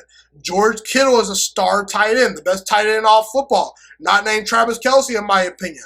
Okay, the defense is loaded. And last year, the 49ers, they won 6 games, and they were the most injury-riddled team in the entire NFL. So I think this roster is absolutely loaded. I have the 49ers winning the NFC West Division in 2021. There's familiarity with the 49ers, whereas with the Rams, Matthew Stafford's learning a whole new system, couple of new moving parts. I think the 49ers get back on track in 2021. Up next, the Green Bay Packers. Anytime you have Aaron Rodgers on your roster, you are pretty much a lock for at least 10 wins. And depending on how good the roster is, you can add to that win total. I have the Green Bay Packers. I have the Green Bay Packers winning the NFC North in 2021. I believe they're going to finish with a 11-6 record. Their schedule is definitely brutal. So I don't think that they're going to get necessarily the 1 or 2 seed. They will have to win multiple playoff games to get to a Super Bowl. But I think Aaron Rodgers is going to have another MVP caliber season. He has an improved wide receiver core. The Packers drafted a wide receiver named Amari Rodgers out of Clemson. They added Randall Cobb. Devontae Adams is still a real player. I think the secondary for Green Bay has real players. You know, they have some holes at linebacker, but outside of Tampa Bay, there's not a perfect team that has no weaknesses on their roster. Green Bay, I won't be surprised if they win the Super Bowl this year in 2021, 2022. Super Bowl 56 is a realistic expectation for Green Bay. The Giants. I believe the Giants will win the NFC East Division in 2021. The roster improved tremendously this offseason. Look, there are no more excuses for Daniel Jones. It is time for Daniel Jones to show the world why he was the number 6 overall pick in the 2019 NFL Draft. And while I don't expect Daniel Jones to light the world on fire, I think he'll do just enough to win the Giants games. The offensive line, to me, for the Giants is better than people realize. Saquon Barkley comes back this year. He's an elite running back. The Giants have a great wide receiver core. They have a great defense. And I believe in Joe Judge as a head coach. And I don't think Washington has a functional quarterback situation that I trust. They have to play a first-place schedule. Dallas, I don't like Mike McCarthy as their head coach. I think that the defense still has questions. In Philadelphia, they're rebuilding. So the Giants, they win the NFC East by default. Now, when it comes to the wild card teams, I have the Rams, the Cardinals, and the Vikings making it into the playoffs. I think the Rams is pretty obvious. It's pretty self-explanatory. They were a playoff team last year with Jared Goff. They actually went to a Super Bowl a couple of years ago with Jared Goff. And the Rams upgrade at quarterback by adding Matthew Stafford. So you add a quarterback that's better in Matthew Stafford to a team that was already really, really good and had a chance to become a Super Bowl caliber team. The Rams, they're an incredibly talented roster. Sean McVay's a great head coach. I just think there will be some growing pains with Matthew Stafford in year number 1 with the LA Rams. I think he has a chance to win MVP this year, but, we'll see. I think the Rams, they'll be a wild card team. But 2022 is the year to look out for the Rams. I think 2021 is the growing pain year. 2022, they really could take off. But moving on to the other teams, I have the Cardinals making it into the playoffs this year. I believe the Arizona Cardinals will be a wild card team in 2021. The defense is going to be much improved by adding J.J. Watt. J.J. Watt and Chandler Jones make up the best pass rushing duo in the National Football League. The Cardinals drafted Zaven Collins, who's a real playmaking linebacker. They still have Isaiah Simmons, a young player that I like. They added Darquez Denard, Robert Alford, Byron Murphy's a good player that could take a step this year. I think Kyler Murray is a superstar quarterback. The offensive line is going to be much improved this year by adding Rodney Hudson. The young guys will step up once again. DeAndre Hopkins, A.J. Green, Rondo Moore. Like, Kyler Murray has good wide receivers to throw to. So it all comes down to Cliff Kingsbury. And I think that Cliff Kingsbury is a little bit better than people give him credit for. I think he deserves the benefit of the doubt. I'm strictly in wait-and-see mode with Cliff Kingsbury, but my gut tells me Arizona finds their way into the playoffs this year, mainly because of the improved defense led by J.J. Watt. And last but not least, the Minnesota Vikings. They improved their defense in the offseason. They improved the offensive line. Kirk Cousins that show when you give him star wide receivers and you give him a great run game and you give him a great defense, he can get you to the playoffs and maybe win a playoff game. A couple of years ago, he beat Drew Brees and the New Orleans Saints on the road in the playoffs, where he outplayed Drew Brees. Okay, so Kirk Cousins is a little bit underrated as a quarterback. Mike Zimmer is a solid head coach. I think that Minnesota is good but not special. That's why I have Green Bay winning their division. But yeah, I think Minnesota will be a playoff team in 2021. So there you have it. Those are my NFC playoff predictions as far as the standings go. Number 1 seed, I have the Tampa Bay Buccaneers in 2021. The number 2 seed goes to the 49ers. The 3 seed will go to the Packers. The 4 seed will go to the Giants. The 5 seed will go to the Rams. The 6 seed will go to the Cardinals. And the 7 seed will go to the Minnesota Vikings.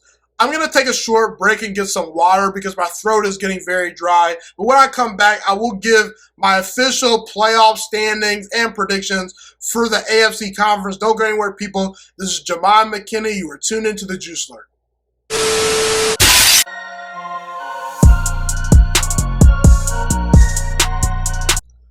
Okay, everyone, I'm officially back, and I have my ice-cold glass of water right here. That is the spot, definitely, especially when talking to a microphone and things like that on a regular basis. That definitely helps me out, But without further ado, I want to give my official 2021 playoff predictions right here. Okay, so starting things off in the AFC Conference, I believe the number 1 seed this year is going to be the Kansas City Chiefs. I have the Cleveland Browns and the Kansas City Chiefs being the top 2 seeds in the AFC. I gave the slight edge to the Chiefs because I believe they're going to beat the Cleveland Browns in week number 1.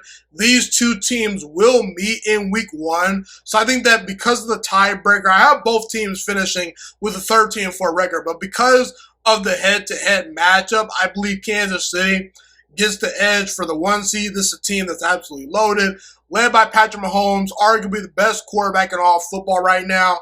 They've been to the Super Bowl the last 2 years. This is a great coaching staff. They have a great offensive line. They retooled that offensive line because they had some issues in the Super Bowl, keeping Patrick Mahomes upright in that game. The defense has playmakers. It's not perfect defense, but they have playmakers. I believe Kansas City makes it into the playoffs. The Cleveland Browns, however, they're not too far behind the Kansas City Chiefs. And I think the Cleveland Browns have a real shot to get to Super Bowl 56, okay? Because the Cleveland Browns have an absolutely loaded roster. Star wide receivers, 3 great tight ends that can start on any NFL roster. Well, not any NFL roster, but these guys could start on a handful of NFL rosters. They have 3 starting caliber tight ends, 2 starting caliber running backs. The offensive line is elite. I believe the defense is going to be much improved this year. The Browns added to their defensive line. They added to their linebacker unit. They added to their secondary. Kevin Stefanski, to me, is a pretty good head coach. I think Cleveland's absolutely loaded. And this could be the year Cleveland breaks through and makes it to Super Bowl 56. The Tennessee Titans, I have them finishing with the 3 seed in 2021 with a 12-5 record. This is a playoff team from last year that added Julio Jones to the offense. The offense is going to be off the charts. They'll score a lot of points. The defense will be much improved because they added Bud Dupree. They added Danico Autry. They added Janoris Jenkins. They added Caleb Farley. They're by far and away the most talented team in their division. I believe in Tennessee. They have a good coach. They have a good head coach in Mike Vrabel. I think Ryan Tannehill is an underrated quarterback, and I have the Tennessee Titans getting to the playoffs as the number 3 seed in 2021. The Buffalo Bills will be the number 4 seed. You know, the run game for Buffalo isn't dynamic. The defense is good, but not great. They have some holes on this roster. You know, the offensive line is good, but nothing amazing. But Josh Allen has a cannon for an arm. He improved tremendously last year. He has great weapons to throw to. Sean McDermott's a great head coach. I think Buffalo is more talented than New England. I think that overall Miami's roster is a little bit more complete than Buffalo, but because Buffalo has Josh Allen as their quarterback and because the Dolphins have Tua Tagovailoa as their quarterback, I got to give the edge to Buffalo in that division. Buffalo's they have a really well-rounded roster. They'll make the playoffs in 2021. I have them finishing with an 11-6 record. I have the Baltimore Ravens finishing as the number 5 seed. They'll win anywhere from 11 to 12. They'll win anywhere from 11 to 10 games this year. I have them at 11-6. The Ravens have been dealing with some injuries at running back, but Lamar Jackson's incredible. He's a great quarterback. They have a great coaching staff. They have a great defense, a solid offensive line, and the wide receiver core is dealing with some injuries. But once that wide receiver core is healthy, it's much better than the wide receiver core Lamar Jackson has had in years past. Not to mention Mark Andrews is a star tight end. I think Baltimore, there will be some ups and downs with a tough schedule and the fact that they have to deal with some injuries, but I think Baltimore is loaded once again, and they'll be a playoff team. The New England Patriots return back to the playoffs in 2021, led by Bill Belichick, and also led by rookie quarterback Mac Jones. I'm a believer in Mac Jones. I think Mac Jones is a very accurate passer. He makes very good decisions. He's taken over this franchise right before our own eyes. You know, Cam Newton was shipped out the door because Mac Jones is a guy that Bill Belichick believes in. I think that Mac Jones has underrated arm strength as well. He is mobile enough within the pocket. He's going to make accurate throws. He'll get the ball to the playmakers, won't make mistakes. And let's be real, the wide receiver core is improved. The offensive line is really good. The tight ends are good as well. The defense should be pretty good this year. I have New England making it back to the playoffs as a 10-win team this year in 2021. And last but not least, the Chargers. I believe in Justin Herbert. I really do. I think Justin Herbert, you know, the only real question about Justin Herbert is how will he look in a playoff atmosphere? Okay, when the pressure's really on, how will he look? But as far as Justin Herbert winning games in the regular season and potentially getting to the playoffs, I can buy into that because he has an incredibly talented arm. You know, his arm strength is off the charts. He's an incredibly talented quarterback. He's very mobile as well. He had an all-time great rookie season, and now he has an improved offensive line, an improved defense. He has good wide receivers to throw to. Keenan Allen is one of the best wide receivers in the entire NFL. Derwin James comes back, really going to help out that defense. And I believe in Brandon Staley as a head coach. I think Brandon Staley has a chance to be really good. I have the Chargers making it into the playoffs with a 10-7 record. So those are my 2021 official playoff predictions. Number 1 seed goes to the Kansas City Chiefs with a 13-4 record. Number 2 seed goes to the Cleveland Browns with a 13-4 record as well. The Tennessee Titans come into the number 3 seed with a 12-5 record. The Buffalo Bills come in as the number 4 seed with an 11-6 record. The Baltimore Ravens come in as a number 5 seed with an 11-6 record. The Patriots and the Chargers round out the final 2 wild card spots. Both teams will go 10-7 in 2021. So I gave my AFC playoff predictions just recently, but I want to talk about who's going to win the conference this year. Who ultimately will make it to Super Bowl 56? To me, it comes down to 2 teams, the Cleveland Browns and the Kansas City Chiefs. When it comes to the Indianapolis Colts, I don't trust Carson Wentz. The New England Patriots, they have a rookie quarterback in Mac Jones. They're not dynamic enough offensively. The Chargers, they're about a year or 2 away. The Baltimore Ravens, Lamar Jackson has struggled to beat Patrick Mahomes and the Chiefs. The Ravens are also dealing with some injuries in 2021. The Buffalo Bills, I don't quite trust Josh Allen yet to beat a top dog like the Kansas City Chiefs or even a loaded Cleveland Browns team. And the Tennessee Titans, they're really good, but the defense still to me is a little bit soft. That defense worries me a little bit. Now, I believe the Cleveland Browns will defeat the Kansas City Chiefs in the AFC Championship game, and they will advance to Super Bowl 56 this year in 2021. Now, I know what you're probably going to say. Jamon, you're really picking Baker Mayfield to beat Patrick Mahomes, potentially on the road. Yes, I am. I'm a believer in Baker Mayfield. And here's the thing, people. Let's just take away the quarterbacks. Let's pretend that Baker Mayfield and Patrick Mahomes don't exist. When you look at the actual rosters between Cleveland and Kansas City, and look, I think Kansas City is absolutely loaded. But Cleveland, they're loaded as well, and they arguably have a better roster than the Kansas City Chiefs. I'm going to say it right now. I do firmly believe that. Obviously, Patrick Mahomes tips the scale, but Cleveland, to me, outside of the quarterback, they're probably arguably the better team. I really do firmly believe that. Let's look at the roster compared to the Kansas City Chiefs roster. Offensive line, about even between the two. Running backs, edge goes to the Browns. Wide receivers, about even. Maybe the top of the line talent goes to Kansas City. But Cleveland's overall depth at the wide receiver position is really, really good. They're not far behind. Tight ends, about even. I realize the Chiefs have Travis Kelce, but the Browns have 3 different guys to throw at you. So that approximately equals Travis Kelce's value. The defensive line. I'm going to say that the Cleveland Browns have the edge. And I think that's really where Cleveland is going to bother Kansas City. Because I think the Cleveland Browns, they have the defensive line and the secondary now to match up with the Kansas City Chiefs. Myles Garrett's unblockable. Jadeveon Clowney's a Pro Bowl level player. Malik Jackson is a beast. The line, the defensive line is really good for Cleveland, okay? And while you do have Chris Jones for the Kansas City Chiefs, not a whole lot of other guys that are notable, okay? When it comes to the linebackers are about even to me. Both teams have a whole linebacker. I will say Cleveland did add to their linebacker core by getting Jeremiah Owusu-Koramoah.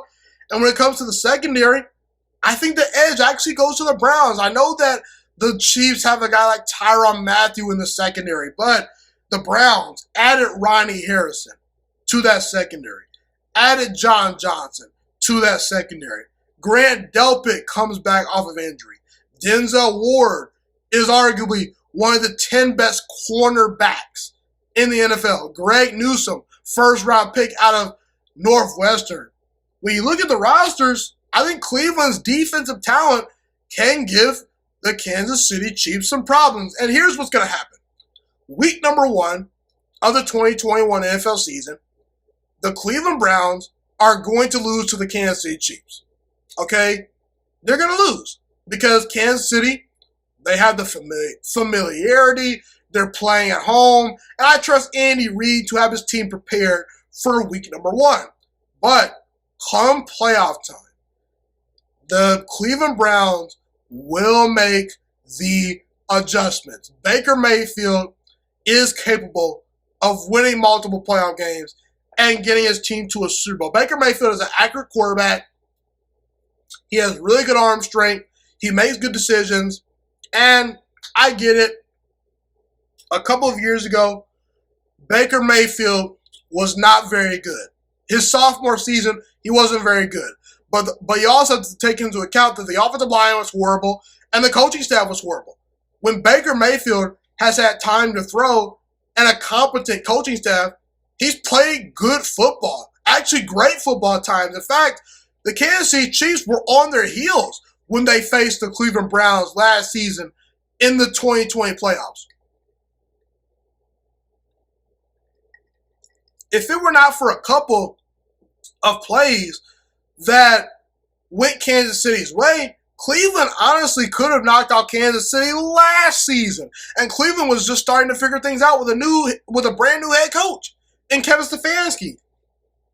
Okay? So, when it comes to Kansas City and Cleveland, I think Cleveland can give Kansas City a run for their money. In fact, Cleveland played Kansas City a lot tougher than Buffalo did last year. Buffalo struggled. Baltimore struggled versus Kansas City last year. And ultimately, the Cleveland Browns now have a real head coach in Kevin Stefanski that understands Baker Mayfield's strengths and limitations. He understands the roster's strengths and limitations.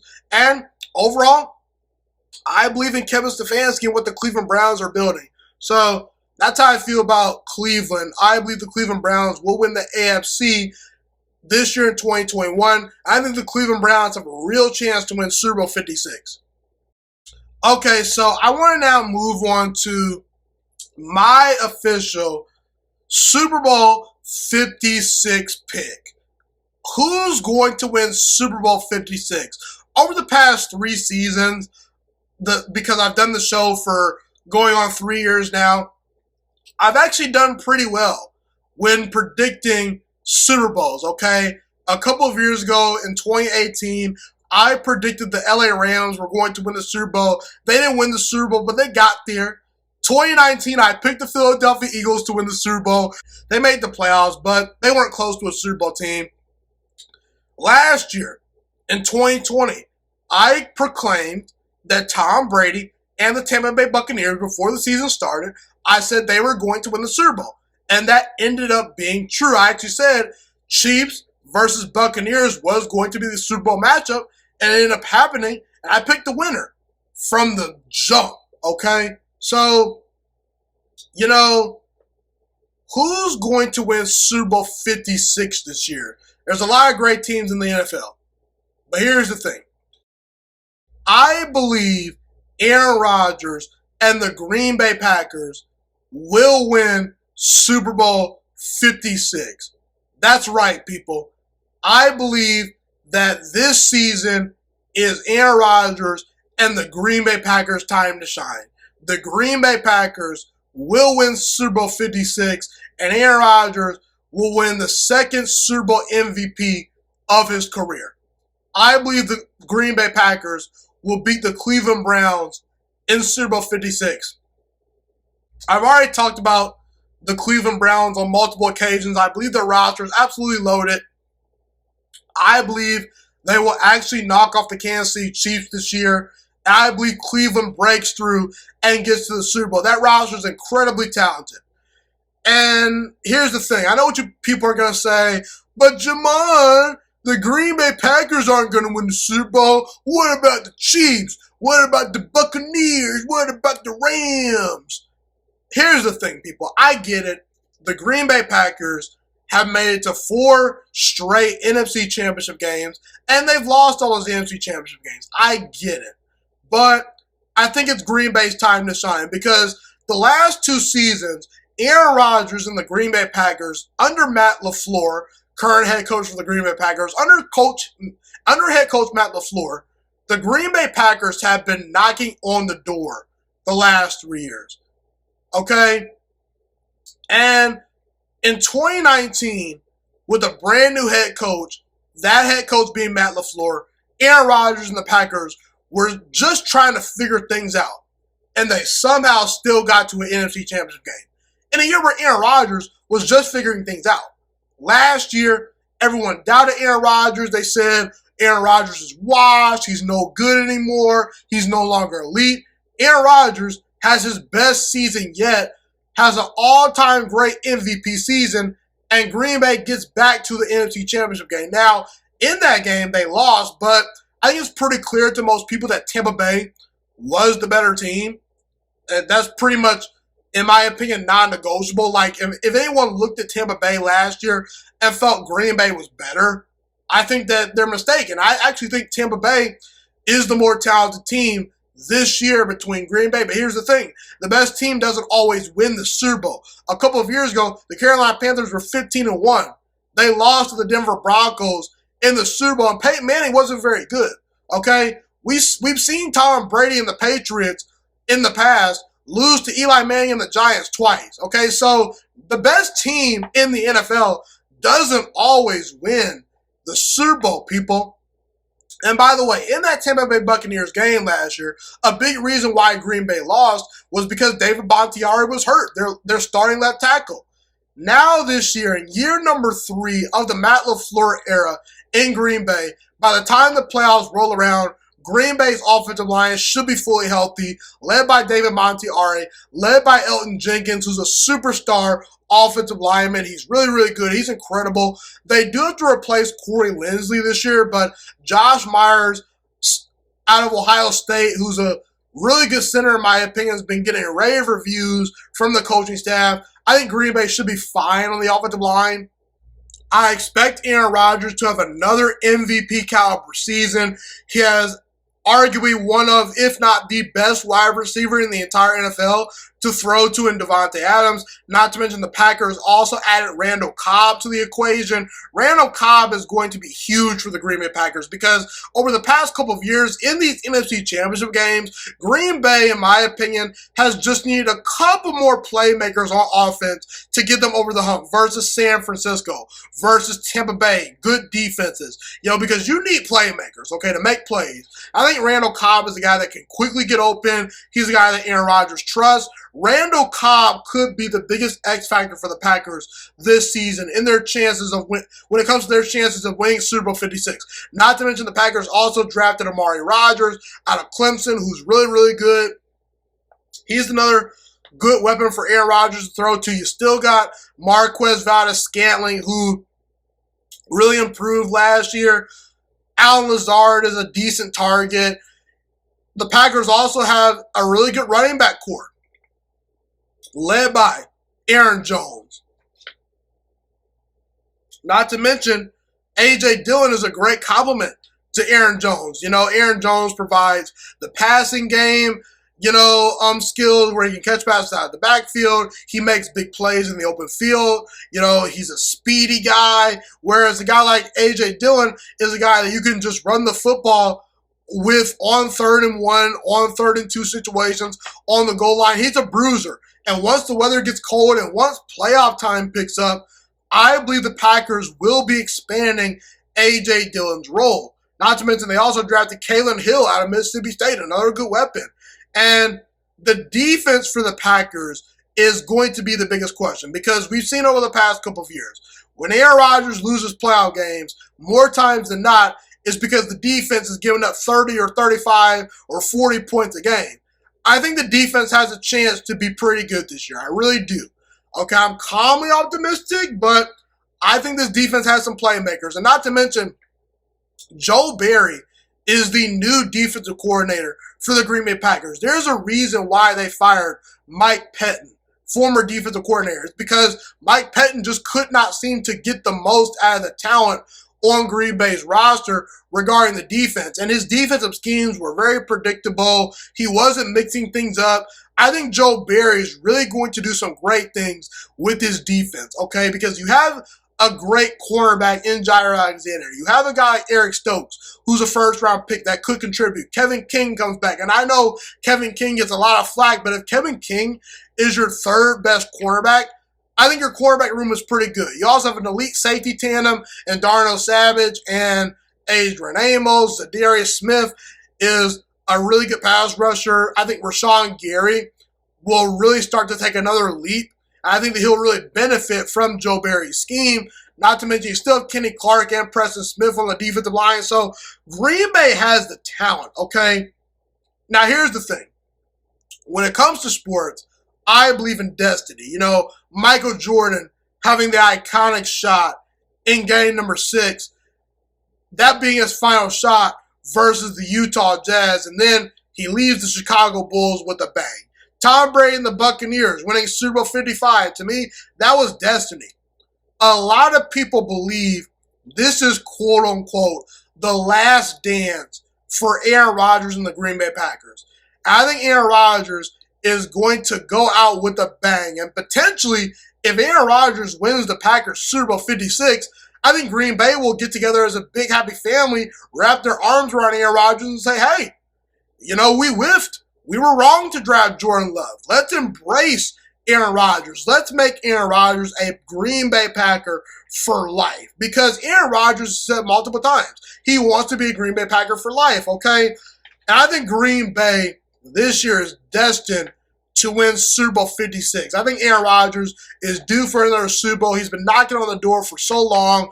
I think he'll win a second Super Bowl this year. And I believe Green Bay is the team, at least this year in 2021, that is best equipped to defeat Tom Brady and the Tampa Bay Buccaneers. In fact, last year, Green Bay played the Tampa Bay Buccaneers really close in the playoffs, okay? Kansas City got blown out in the Super Bowl versus the Tampa Bay Buccaneers. Meanwhile, Green Bay, even with injuries on the offensive line, they honestly still could have won that game versus Tampa Bay. The real Super Bowl matchup in 2020 was the Green Bay Packers versus the Tampa Bay Buccaneers. It was a very close game that came down to the wire. And if Green Bay was a little bit better on third down, capitalized on a couple of those turnovers, and was better in the first half, they very well could have beaten Tom Brady and the Tampa Bay Buccaneers, okay? The Green Bay Packers are the team that is best equipped to beat the Tampa Bay Buccaneers because they have Aaron Rodgers as their quarterback. The 49ers have Jimmy Garoppolo as their quarterback. I don't trust them. Trey Lance is a rookie quarterback as well. Seattle's roster, to me, isn't good enough. Washington has questions at quarterback.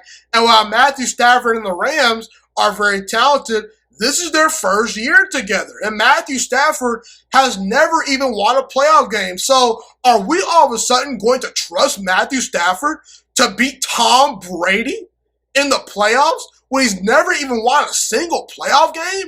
I think we need to take baby steps here, folks.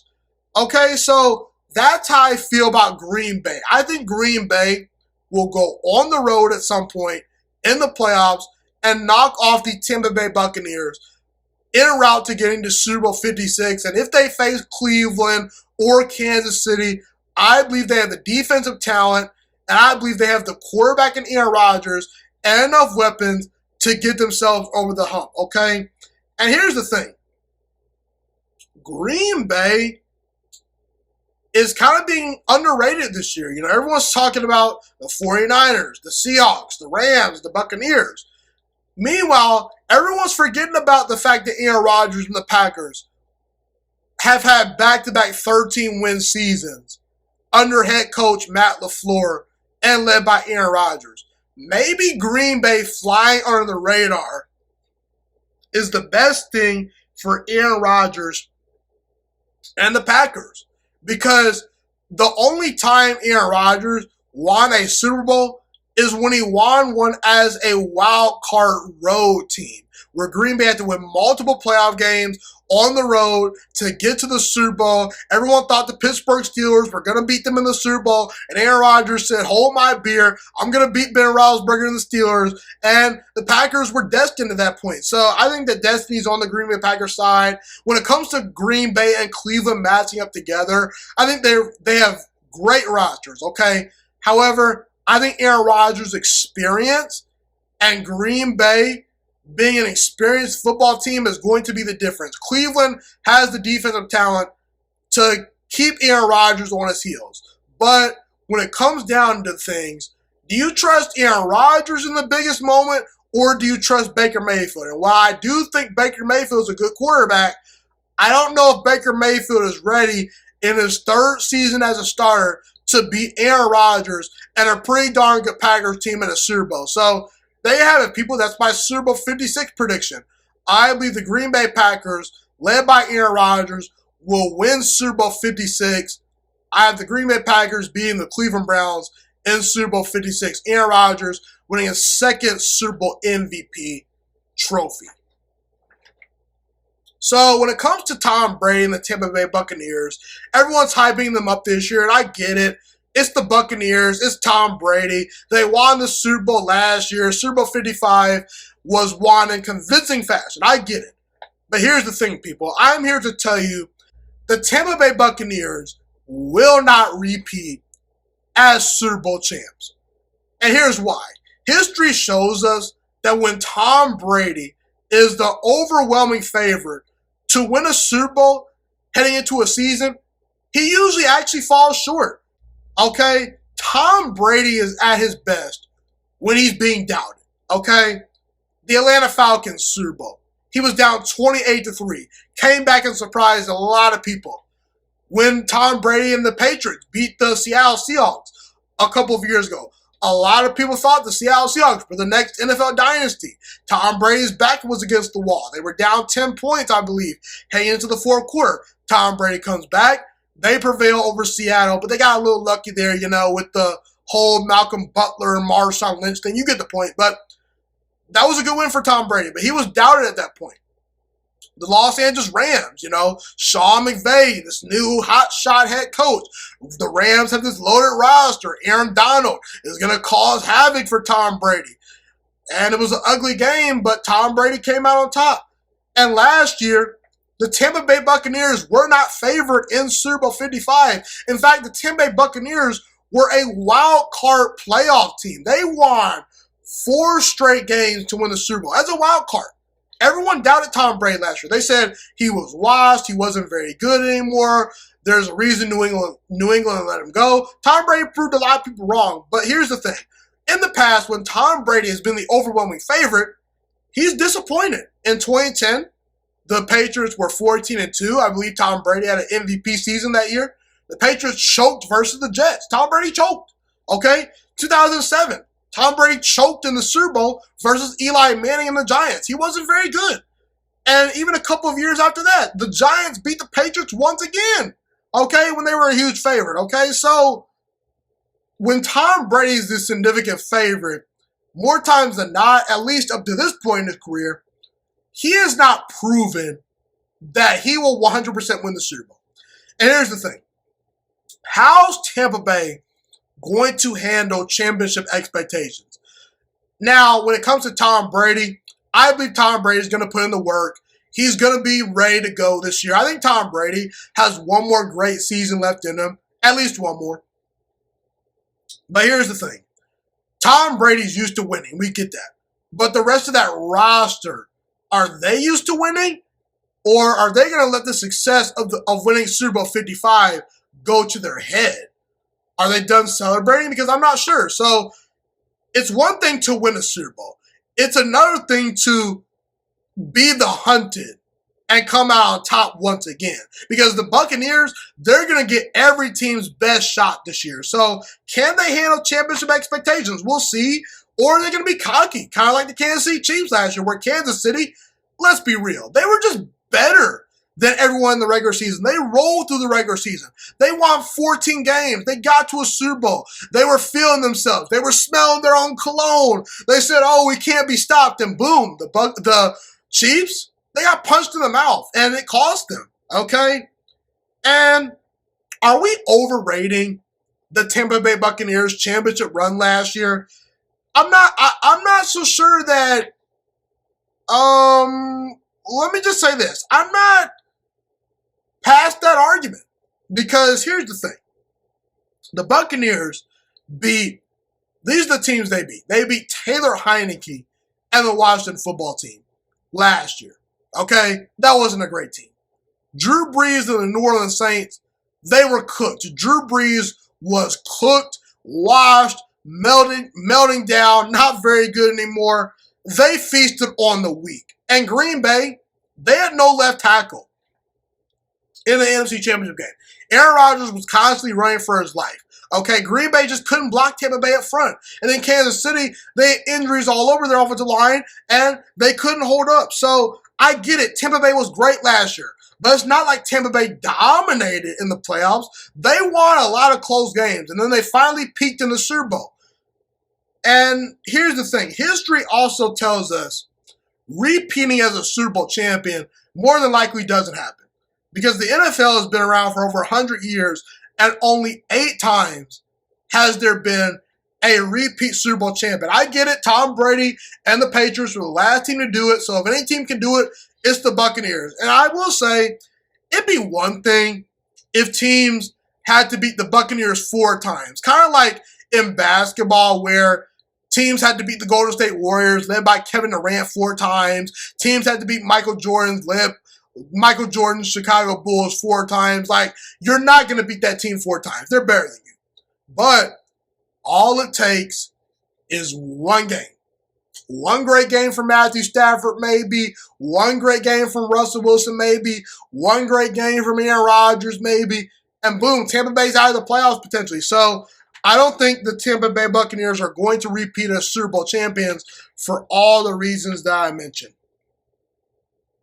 So Patrick Mahomes and the Chiefs got destroyed in Super Bowl 55, 31-9. And look, I picked the Buccaneers at the very start of the 2020 season to win the Super Bowl. And once the season rolled around, once the playoffs, got underway, and we got the Super Bowl matchup that we were all probably waiting for between Tom Brady and Patrick Mahomes, Buccaneers versus Chiefs. I told everyone that the Kansas City Chiefs were going to lose that Super Bowl. Okay, and a big reason why the Buccaneers won that Super Bowl, quite frankly, was pretty simple. Tom Brady's supporting cast showed up, and Patrick Mahomes did not. Tampa Bay outcoached Kansas City, and Tampa Bay beat Kansas City in every single aspect of football on that day in Super Bowl 55. They embarrassed Patrick Mahomes and the Chiefs. And look, everyone hypes up Patrick Mahomes. They say, oh, Patrick Mahomes is amazing. Oh, I got to kiss his feet. Oh, Patrick Mahomes, he's going to win 5 or 6 Super Bowls. He's going to challenge Tom Brady as the greatest quarterback of all time. Patrick Mahomes can't be stopped. You got to choose Patrick Mahomes, man. And look, I understand. Patrick Mahomes is amazing. He's a joy to watch. And he's going to be an all-time great quarterback when it's all said and done. Okay, all he needs is the longevity because he's already won an MVP. He's already won a Super Bowl. Anything else he adds to his legacy is just more gravy added to the basket, you know? But here's the thing. I've always told people that Patrick Mahomes' job compared to other NFL quarterbacks in the NFL, it's relatively easy, at least compared to the Deshaun Watsons of the world. Compared to guys like Sam Darnold. And I get it. Patrick Mahomes is arguably the most talented guy in the sport, maybe not named Aaron Rodgers, okay? But here's the thing. I always talk about when quarterbacks have success, you have to look at the supporting cast because I've seen Hall of Fame quarterbacks like Joe Montana, Terry Bradshaw, and Tom Brady win a bunch of Super Bowls, but people forget. Joe Montana had a great coaching staff. and a great roster. All-time great rosters. Same thing with Terry Bradshaw. Same thing with Tom Brady. I've always been telling people, look, the Kansas City Chiefs are not super Patrick Mahomes dependent. In fact, before Patrick Mahomes got there, the Chiefs were already a playoff team. All Patrick Mahomes had to do was jump in that car and rep up the speed a little bit and just not wreck the thing, okay? When you're facing the Kansas City Chiefs, yes, you're facing Patrick Mahomes. Yes, you have to pay attention to him. But you also have to pay attention to Andy Reid, who's arguably one of, if not the best play caller and offensive mind in football right now today. Andy Reid knows his stuff, okay? You also have to game plan for Travis Kelce, who's on pace to be an all-time great tight end. And he was a good tight end before Patrick Mahomes became a Kansas City Chief. You also have to pay attention to Tyreek Hill, arguably the most lethal weapon in the entire NFL. You can make the argument that Tyreek Hill is the best wide receiver in football right now. He's in that elite category. He's at least the most fastest wide receiver. He's at least the hardest to game plan for. You also have to prepare for the Chiefs' offensive line. They're great running backs. The great defense. You know, a couple of years ago when the Chiefs won the Super Bowl, you know, Patrick Mahomes wasn't all that great. You know, the Chiefs' defense is really what kept them in the game versus the 49ers. And like I said, Patrick Mahomes inherited a 12-win team before he even stepped onto the field. Because the Chiefs, before they drafted Patrick Mahomes, they won 12 games the previous year. And here's the thing. I say all that to say this. Super Bowl 55 proved that even Patrick Mahomes needs elite players to win a Super Bowl. Because here's the thing. In Super Bowl 55, for one of the first times, and arguably maybe even the first time, in Patrick Mahomes' career, we saw him face a team that was significantly better than him, or at least could match his team blow for blow, talent for talent, okay? The offensive line was crappy for Patrick Mahomes. The wide receivers were dropping passes, and boom, Patrick Mahomes looked like a scrub. He choked in the Super Bowl. And quite frankly, you know, that's okay because he was running for his life. The wide receivers were dropping passes. Guys weren't getting open. And Patrick Mahomes was finally asked to do what Deshaun Watson's been having to do since he started his career in Houston. Play behind a bad offensive line. You know, Sam Darnold's been asked to do that. You know, Sam Darnold, I know people, you know, aren't that big of Sam Darnold fans. I'm not the biggest Sam Darnold fan. But Sam Darnold was a number 3 overall pick for a reason. He has some talent, okay? He's just been supported horribly, okay? So for the first time in Patrick Mahomes' career, in the Super Bowl, he got punched in the mouth. And we saw that the hype that is Patrick Mahomes needs to slow down just a tad bit because even the best of the best, even an incredibly talented quarterback in Patrick Mahomes needs great talent around him to win a Super Bowl. And sometimes in the NFL, it's all about where you land. You know, sometimes guys just get unlucky. Like Philip Rivers, he landed with the Chargers. Meanwhile, Ben Roethlisberger, he landed with the Pittsburgh Steelers. Eli Manning, he landed with the New York Giants. Philip Rivers just was the unlucky cat in the bag. So that's how I feel about Patrick Mahomes. Even Patrick Mahomes needs elite players to win a Super Bowl. So the next time you say, oh, this quarterback needs a stacked roster to win, so does Patrick Mahomes. So does Tom Brady. Tom Brady literally left the Patriots because he said, I don't have enough good playmakers. I need more. I need Mike Evans. I need Antonio Brown. I need Chris Godwin. I need an all-star team because I can't carry this team anymore. So that's how I feel about Patrick Mahomes and this whole narrative that, oh, Patrick Mahomes is this guy that's invincible. That is false because even Patrick Mahomes needs elite players to win a Super Bowl. So a lot has been made about Aaron Rodgers this offseason, you know, with the whole Jordan Love situation. A lot of people thought Aaron Rodgers might get traded this offseason. And I will say this, you know, the Packers are back on track. Aaron Rodgers seems to have communicated with the front office. They've seemed to abide to his needs. Like, there's some real communication going on between Aaron Rodgers and the Packers. And it seems like Aaron Rodgers and the Green Bay Packers are kind of back in the working business of doing good things. They've partnered back up once again. Aaron Rodgers is healthy. He's juiced up. He's ready to go. Green Bay is coming off of 2 straight years of winning their division, making it to 2 NFC Championship games, and they're looking to make another deep playoff run. And I actually think Green Bay has a real shot to win Super Bowl 56 in Matt LaFleur's 3rd year as the head coach and Aaron Rodgers' 3rd year in the system. And I will say, when it comes to all this drama and the Jordan Love situation, Aaron Rodgers has handled it beautifully. He's been saying all the right things. Every time Aaron Rodgers comes to the microphone, he's prepared. He's saying all the right things. He's not giving the media any clickbaity quotes or things like that.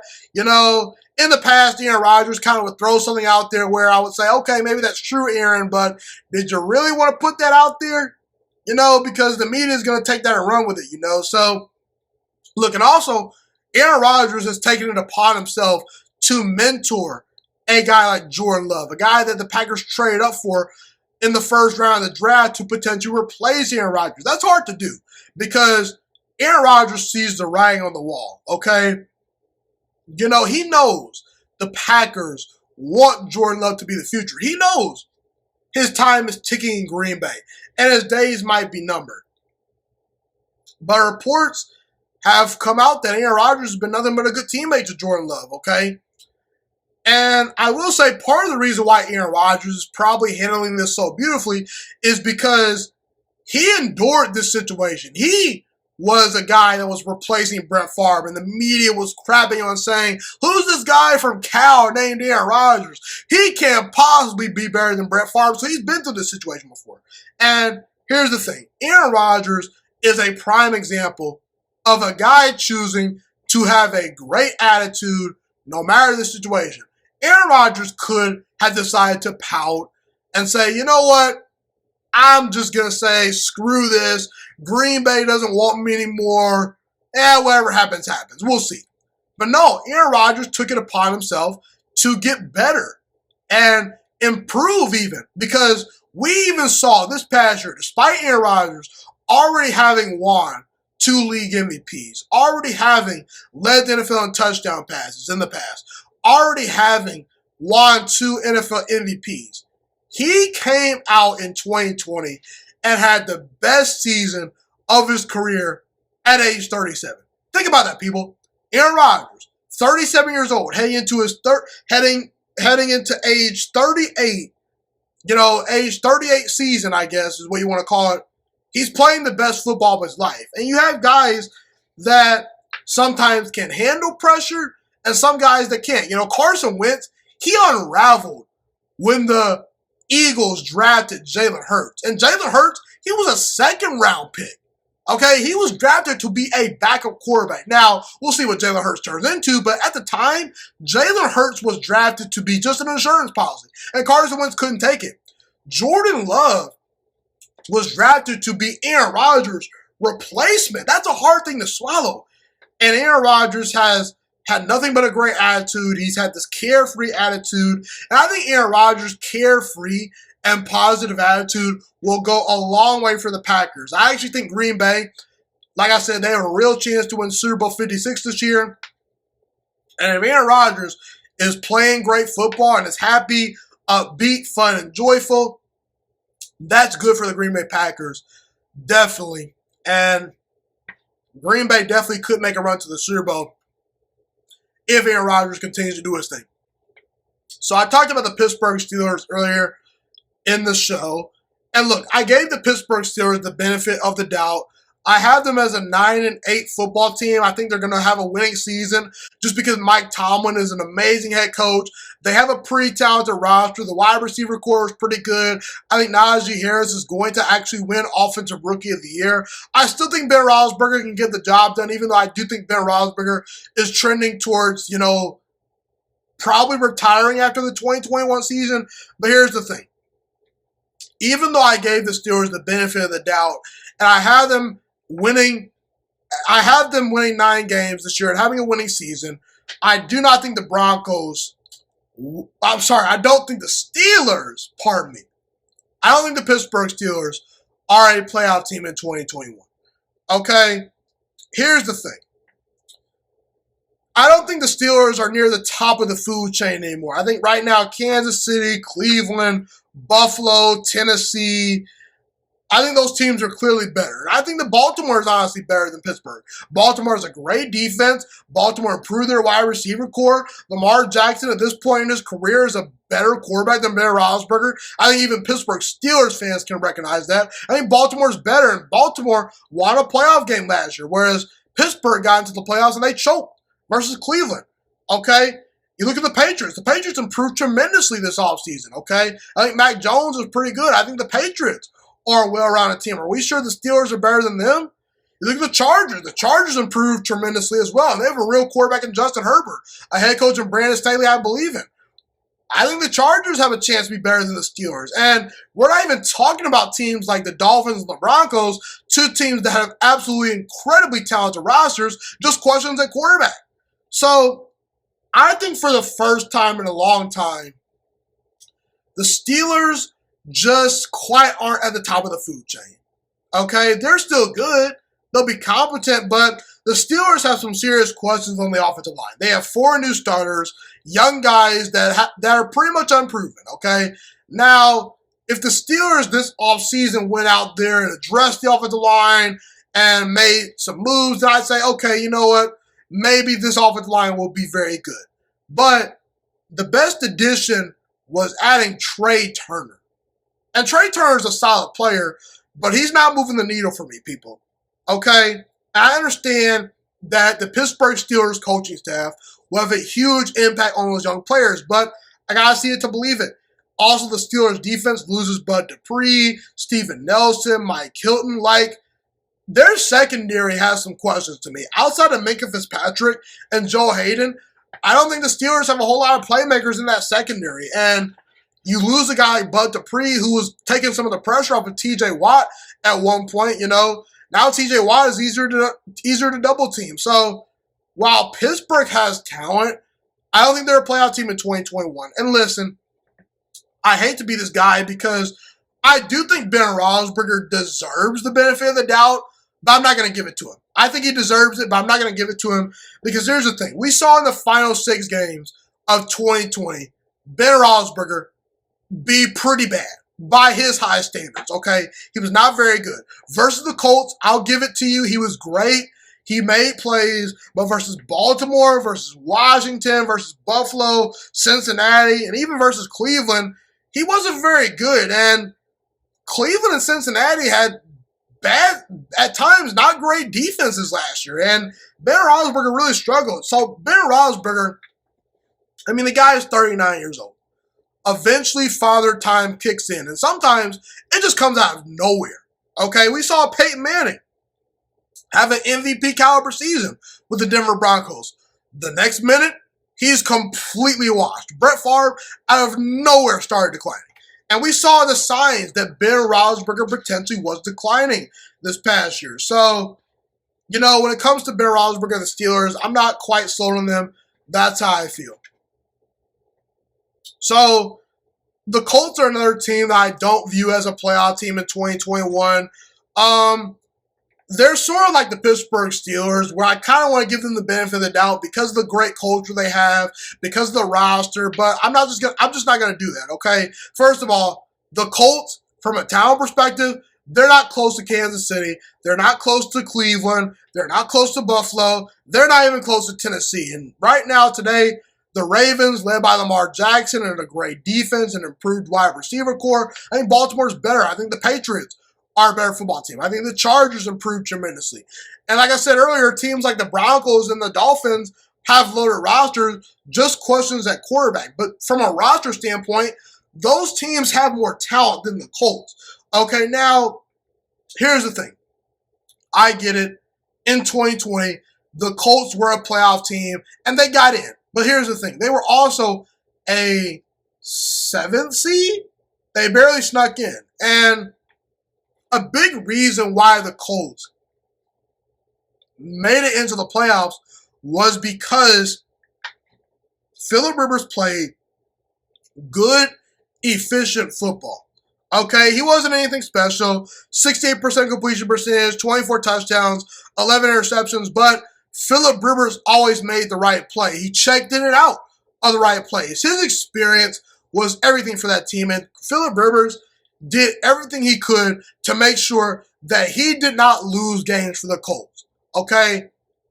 Meanwhile, Carson Wentz, he's the exact opposite of Phillip Rivers. He's very undisciplined. He makes bad decisions. Will he make big plays? Sure, occasionally, but he'll also throw bad interceptions. He'll also be inaccurate at times. He is not the greatest at reading defenses. And Carson Wentz, in fact, is very unproven. Carson Wentz has never even had back-to-back winning seasons. Okay, never even won a playoff game. And you mean to tell me he's just going to step in and the Colts are going to be this amazing roster, especially coming off a year where Carson Wentz was among one of the worst starting quarterbacks in football? I get it. He'll have solid weapons. He'll have a good offensive line. He'll have a real run game. Frank Wright understands him. But here's the thing. Guys, the Colts are good. They're not great, okay? Outside of Jonathan Taylor and Darius Leonard, there aren't a whole lot of dudes on that roster. There's a lot of good players, but there aren't a lot of guys that I would rate as a 95 overall on Madden. And I understand Madden ratings aren't everything, but at some point, you have to look at the Colts and say, man, from a roster standpoint, they're good, but are they Kansas City good? Are they Cleveland good? Are they Buffalo good? Are they Tennessee Titans good? Are they Baltimore Ravens good? Are they dynamic enough? I don't think so. Okay, not to mention, the schedule is brutal. To start the season, the Colts, they had to play Seattle at home, and then the Rams, then they're at Tennessee, then they're at Miami, then they're at Baltimore, then they play the Texans, and then up next is the 49ers, and then the Titans again. So I'm just going to say this right now. The first 8 weeks of 2021, the Colts will be out of the playoff discussion. I don't think the Colts will make the playoffs in 2021. And not to mention, after that crazy stretch, they still have to play Buffalo on the road. They still have to play the Tampa Bay Buccaneers. They still have to play the New England Patriots. And they still have to go on the road and play Arizona, a really good team. So, maybe this year is a bump in the road for Carson Wentz. And Carson Wentz is great after that for the Colts and is their franchise quarterback for the next 10 years. I hope Carson Wentz revives his career with the Colts, but quite frankly, I'm not a big believer. I don't think the Colts are a playoff team in 2021 for all the reasons that I mentioned. So, I have a couple more topics to talk about, then I'm going to end the show. But I want to now shift to who's going to win the 2021 Defensive Player of the Year award. I already discussed the fact that Matthew Stafford is my pick to win the 2021 NFL MVP award. I think Matthew Stafford is going to have a fantastic season in his first year with Sean McVay. I think the Rams aren't quite in the Super Bowl conversation. Well, they're in the Super Bowl conversation, but they won't quite meet the expectations in year one of Stafford from the standpoint of them actually winning games. I think they're more closer to a 10 or 11 win team rather than a 12 or 13 win team, but that's not the point. I want to discuss who's going to win the quote-unquote defensive MVP award this year. Now, my pick this year is going to be Myles Garrett, the pass rusher for the Cleveland Browns. Now, I could be a guy that is boring and says Aaron Donald's going to win it, but here's the thing, people. Even though Aaron Donald is by far and away the best defensive player in the NFL, maybe arguably the best player in the NFL right now overall, Aaron Donald can't win Defensive Player of the Year every single year. It's like Kevin Durant, LeBron James, or Michael Jordan, or even Steph Curry. They're the best of the best, but they don't win MVP every single year because every year there's a new storyline. There's a new guy having a breakout season. And even last year, I don't think Aaron Donald deserved the award over guys like T.J. Watt and Xavier Howard, who to me had better seasons. But when it comes to Myles Garrett, I think with Cleveland being in the spotlight because they have a great team, because Baker Mayfield is a captivating quarterback, I believe Myles Garrett and the Cleveland Browns, they're going to be in the spotlight a lot this year. And we are quickly, if we don't know already, we're going to quickly realize how great Myles Garrett is, okay? Folks, there's a reason why Myles Garrett was the number 1 overall pick in the 2017 NFL Draft. Now, Cleveland passed on guys like Deshaun Watson and Patrick Mahomes, which was kind of a mistake, but now that they have Baker Mayfield, they're okay. They're doing just fine, even though Baker Mayfield isn't close to those guys. But Myles Garrett was the number 1 overall pick for a reason. And a lot of people don't talk about Myles Garrett because he's kind of a quiet guy, doesn't really talk a whole lot, but this guy's a freak of nature. He's 6'4", weighs 270 pounds. He's incredibly powerful. He has great bend off the edge, great speed. You can move him around a lot. Like, he's a freak of nature. And we're 4 years into his career, and he has 42.5 sacks already through 51 games played. The question about Myles Garrett is, can he stay healthy? Because when he's healthy, he's one of, if not the most disruptive force on the defensive line in the entire NFL, maybe not named Aaron Donald, okay? And also, I think that Myles Garrett is going to be aided by the fact that the Browns added to their defense. They improved their secondary.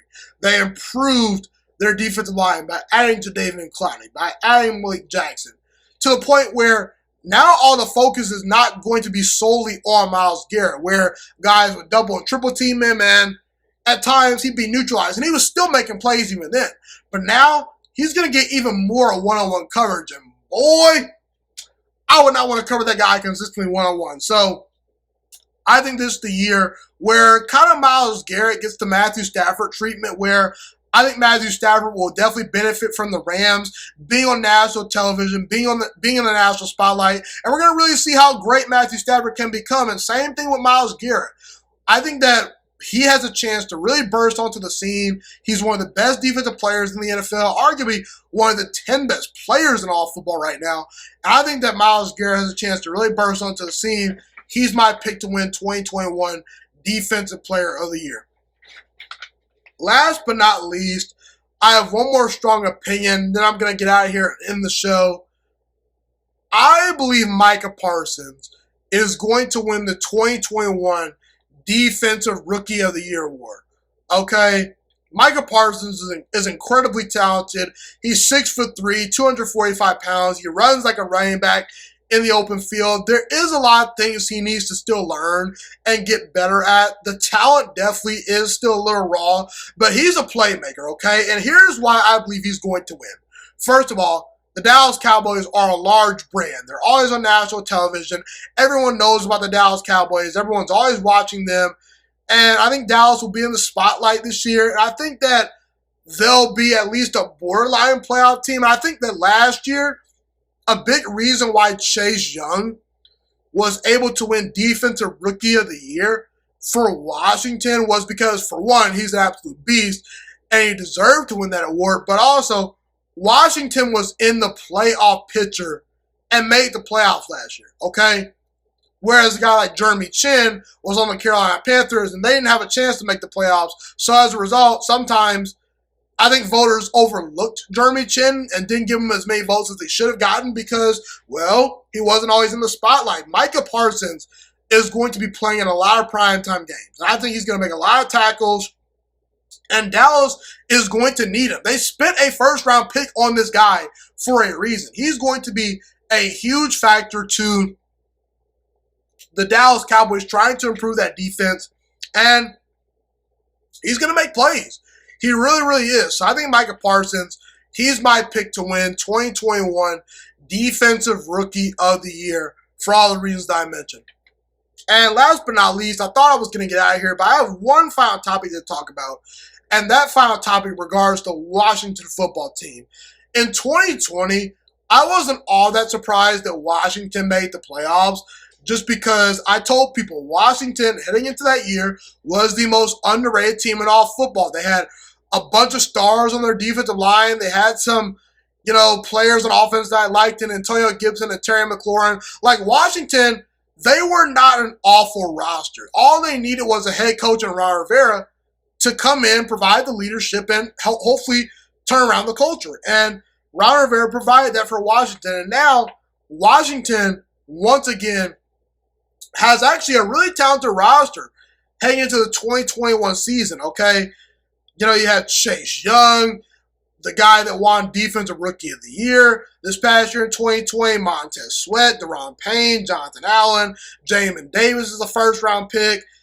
The Washington football team added William Jackson to the team. You still had Kendall Fuller. Landon Collins seems to be motivated this year. Like, when you actually look at Washington's defense, I'm here to tell you, it's the most talented defense in the entire NFL. And I think that they will be the best defense in 2021. And they have a chance to be an all-time great defense. Because here's the thing.